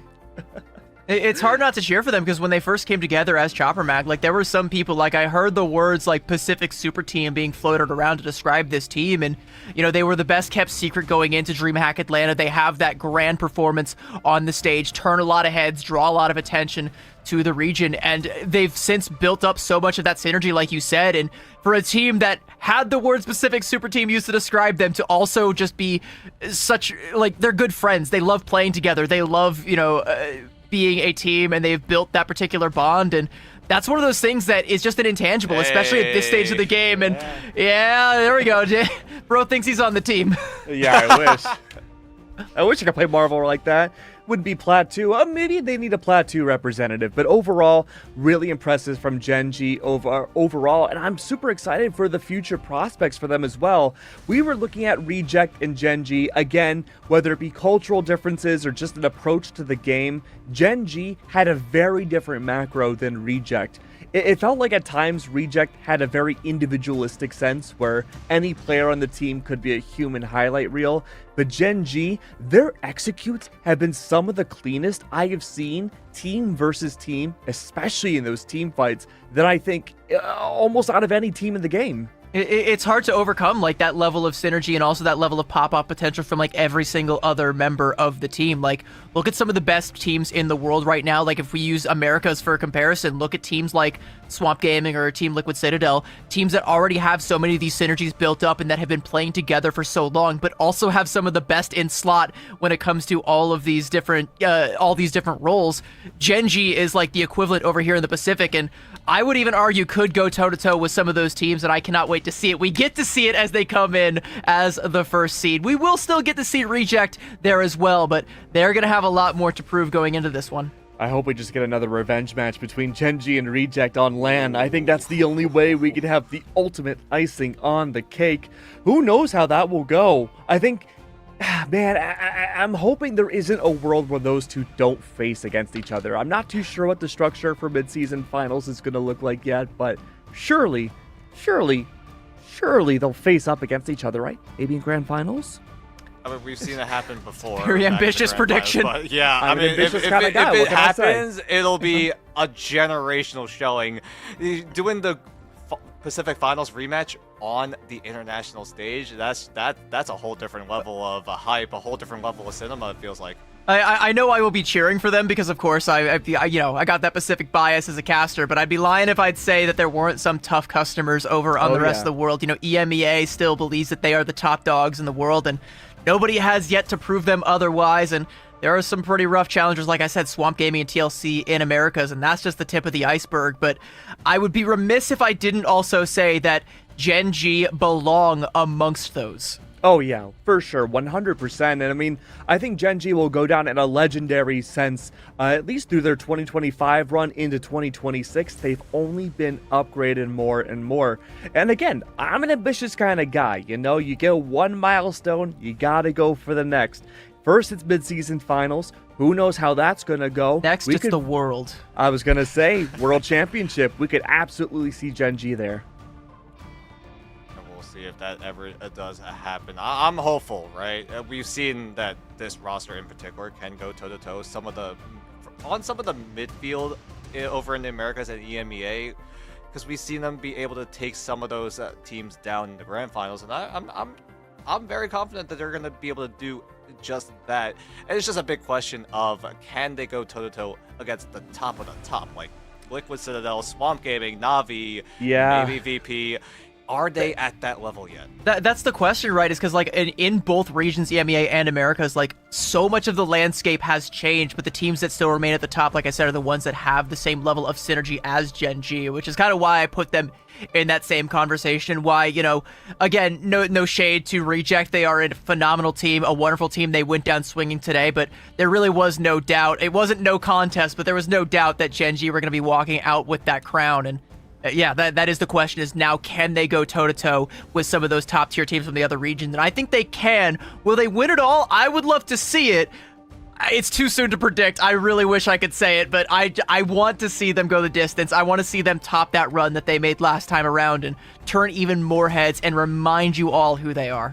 It really feels like a millennia ago that we started preseason, and even through the MRC run, we saw some top-tier contending teams make it through the, effectively the Tier 2 sense, right? We had AAAD, we had Pirates make their way through, and they had huge runs all the way through preseason, and we thought, okay, maybe these will be the top-tier teams, beating out some of the partnered teams, some of the invited teams. Reject struggled early on in the preseason, but they got their act together, and they looked pretty much flawless from then on forwards. Gen.G is the only team that we've seen in OCE or Pacific that has never fumbled the bag once. At most, they've only lost a single map in each series, and that was preseason finals. They lost one against Chiefs, and here they've only lost one against Reject. But I have some good news. Ring, ring. Ring, ring. We have our interview ready with our brand new Stage 1 champions of Pacific. We got Bobo and Salvation on the line. How's it going, guys? Hello. Uh-oh. Oh, no. Reject's revenge. No. They get the last laugh. They just frame bog us and then disappear into the ether. Did a They're just cataclysmic like, yep. event just happen at their the land area? Someone check on them. All right, we're gonna try and get them back up in the fray They here. may have gotten Thanos snap, but they look good doing it. They did. They mocked us. Holy. Yeah. Oh my God, frame maxers, dude. Holy. They went out in the blaze of glory, but as we try and get them back together, I think there's something else that we can talk about as well. One of the teams we didn't see today, but as I've called Gen.G the standard bearers of the OCE region, now of the Pacific region as well. Let's talk about the OCE region as a whole, because for a while it was just the Gen.G region. Like, they turned heads, drew attention to that region, was the reason that a lot of teams would watch that region. But We also got to see a glimpse of the Chiefs, and they end up finishing pretty highly in this tournament, doing quite well for themselves, and I would argue making a name for themselves as well, and reminding people that the talent pool goes just a little bit deeper than Gen.G, and I think going forward, it's only going to get more and more deep. Yeah, I think you bring up a really good point, and I think people tend to forget with Gen.G being such a powerful, and like you said, going into this year, a super team being formed, that OCE is really the smallest region in Marvel Rivals Ignite. They only got 2 representative slots going in the playoffs, where Asia got 6 overall. Only 2 teams got to fly out into China to get the the proper ping to even play out here, and they still won it out. Okay. Here we go. Round 2 of the interview. Ring ring? Oh. Ring ring? Bobo? Salvation? How's it going, guys? Hi, hello. Wait. Oh, we're good. Hello. We're good. We did it. Congratulations on being the first regional champions of Ignite 2026. Yeah, thank you. Thank you. It's as fuck. Yeah, absolutely. So talk to us about that journey, right? Because so far you're the only team that hasn't really struggled a lot, at least in series. You always come out 3-1, 4-1 in these matches. What does the preparation look like that separates Gen.G from everybody else in the region? You see. I don't know. Like. Oh, yeah. Okay. Fair enough. That's a good. That's a good enough question. You second? Yeah, sure. So he didn't understand. what is Gen.G's? Oh, gotcha. So what separates Gen.G from the rest of Asia? I don't know. Just dominate every match. Yeah, Uh, I'll take it. Yeah, you guys are pretty dominant. Like, we are a young team first, and like, how to say? Because I think everyone in this team, we just every day focus this game, and we will think about like every day how to fix our problem and try to be better. Just thinking every day and just try to be better and best. That's our everyone All right. Sounds good. opinion. Yes. Yeah, you're a young, a hungry team that wants to win and wants to be the best. You guys are going to mid-season finals. Do you think you can win it all? I hope my visa I can get a visa. Yeah, maybe our biggest problem is visa. Maybe. Yeah, just if we can fix the problem. I mean, that's step we one. will- yeah, I think we have chance to be champion. I think. Okay. So, Salvation, have you already started trying to apply for your visa to get there this time? I try every day. Hey, if it's persistent, then that's good. I mean, I gotta ask, right? I mean, we talk about Gen.G as a whole, but I want to like scope in onto you two in particular, right? Like, how you guys have so much synergy, right? We've talked to FMCL a few times, and he has said if you two are communicating in Chinese, the game is over. They have won. How did you guys build that synergy? How have you built that communication together for what feels like so long now? We didn't talk anything. When we use Chinese talk, maybe it's spamming some people like Speedo, Basic, and maybe I'll just use Chinese fight. I don't know. We never talk to game Chinese. Like,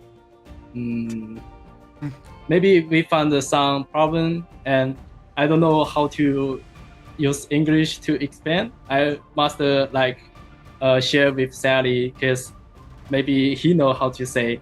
So we need to say first, like share our opinion first and try to fix the problem.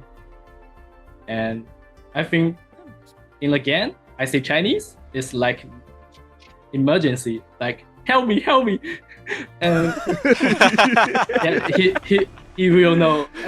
He will quickly and find me. Oh, you're there? Oh, I got you. like this. Yes. Hey, if it works, right? So, looking ahead into mid-season finals, there's the chance you could have a revenge match against Reject, but outside of Reject, is there one team internationally that you would like to face?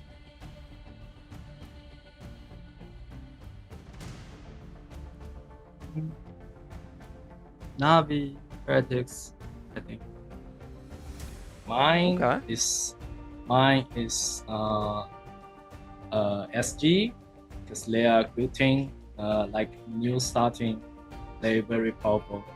And VP, I want to burst Sparka. I think he's best at DPS. I just want to play with him. Yes, against the team. Okay. Yes. Sweet. That sounds incredible. Well, Bobo, Salvation, you two have to get some rest. I believe your flight is tomorrow, so definitely need to get your rest. So congratulations again, being the first Stage 1 champions of any region in Marvel Rivals Ignite 2026. And thank you for giving us one hell of a performance today. It was amazing to watch. Thank you guys for watching. Absolutely. Remember, thank you so much, Bobo and Buy our Salvation. button. Oh, Buy our button. Buy our button. the bundle. Buy yes. the Gen.G bundle, guys. Do it. Thank you. Oh wait, Keg. I have the pillow. Get it. Yeah. Hey. Hey. Got it. Oh, yeah.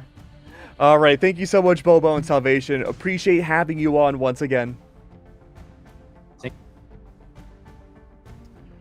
If you haven't already bought the bundle, I think they gave you a pretty strong case for buying Oh, one yeah. today with the performance they put on. It was a generational performance, and it's the performance that net them another championship in the bag. You know what's crazy? That's it. That's it for us. Yep. Stage Yeah. 1 is over. done here. We've gone through preseason. We've gone through group stage. We've gone through playoffs. Up next is midseason finals. And after that, it'll be stage 2. Now, rumor on the street is that it's Pacific that we're in, right? This is our region?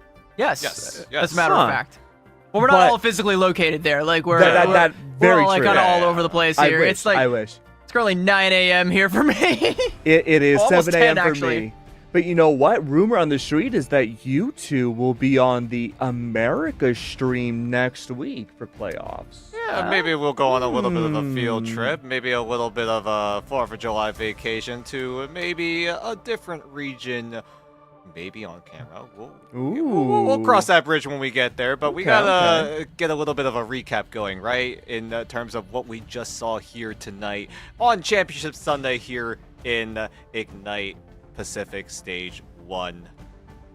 That's right. It was 3-1 for Reject and XOXO, and it really goes to show how many matches Reject had to play today because, unfortunately, even though they went 3-1 in that first best of 5, the best of 7 got the best of them. 4-1 for Gen.G overall, and again, we have yet to see a series where Gen.G has dropped more than one map at all this year. And we might not see it again until mid-season finals when they face the toughest of the tough, but they get to come in with a crown on their heads as they are crowned the champions of the Pacific. And here is how it all shook out. Reject with a nice little upper bracket run, besting N1 Hex and the Chiefs, and then running into the brick wall that was Gen.G. And try as they might, on 2 separate occasions, they could not overcome Gen.G. They couldn't take more than a map off of them, just like you said. They're the only team to take any maps off of them since the start of Stage 1, and going to be the last ones to do so before mid-season finals. It's going to be a dominant showing for them, and quite the feather in their cap, going into such a big international tournament. That's right, and I'm so excited, but of course there's a few more things we need to talk about for the day. Did you know that the Hellfire, so much amazing things are going on? Because we can welcome to the Hellfire Bay Beach. Happy Rival Summer Festival, everyone. It's time to trade those heavy combat suits for swimwear, because the Ultimate Beach Party has officially arrived. The sun is shining, the waves are rolling in, and our seasonal hub is packed with exciting activities and rewards. The Summer Snapshot photo event, remember that? Pop and win, Krakoan reels, and simply, all you gotta do is Log in daily to claim up to 1,500 limited time units and participate in festival activities for a chance to earn up to 2,500 units in total. And if those units are burning a hole in your pocket, you gotta spend them on something. Might I suggest the Aquatic Assassin and Sonar Savior costumes for Black Widow and Daredevil. Strike from the shadows or guard the coast. Black Widow brings lethal elegance to the depths, while Daredevil ensures nothing slips past his watch. Gear up to dominate the shore in Marvel Rivals Season 8. These skins are available right now up until July 24th. You got a month to grab them, so make sure you get in there and get them. Make sure that you claim the coast and leave them breathless. And if that Black Widow skin does not leave you breathless, I don't know what will. Hey, at least you got Twitch drops coming your way. You still have a lot of time to claim these.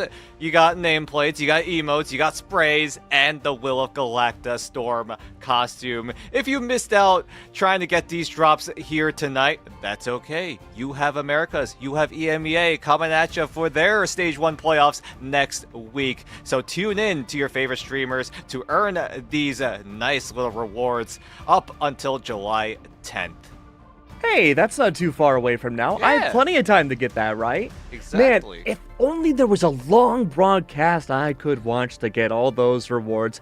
It says 4 hours, right, for that Storm costume? Guess what? This stream alone was 5.5 hours. You could have watched the whole thing. And I've seen people in chat. There were some people here from the very tippity-top start of the broadcast that is in chat right now. And I think they've gotten it twice over. I did also see someone in chat who said that mid-season finals is going to be at Keg's house. I don't know if that leak is accurate, but if it is, I'll have a nice little Yeah, that block would be party fun. outside That in would your be driveway. Yeah, you got a grill. You got Ooh. you got room for Gen.G and Reject there, because you'll be seeing them both I can there. make some room. I just hope they don't duke it out, have the rematch at my place. I don't think I can pay the cleaning bill, but overall, it has been an absolute pleasure to be a host for you all for Stage 1 and preseason, and of course, joined by Ooey and Gooey, CB and Dan over here. I am so unbelievably proud to be working with these amazing individuals. Diatonic, Matsy, Liger, also so thankful and so lucky to be working with this stellar crew for Pacific Side. With that being said, it is 7 a.m. for me, and it is 10 a.m. for these two. We are tired, and we are going to sleep. We will see you all very soon.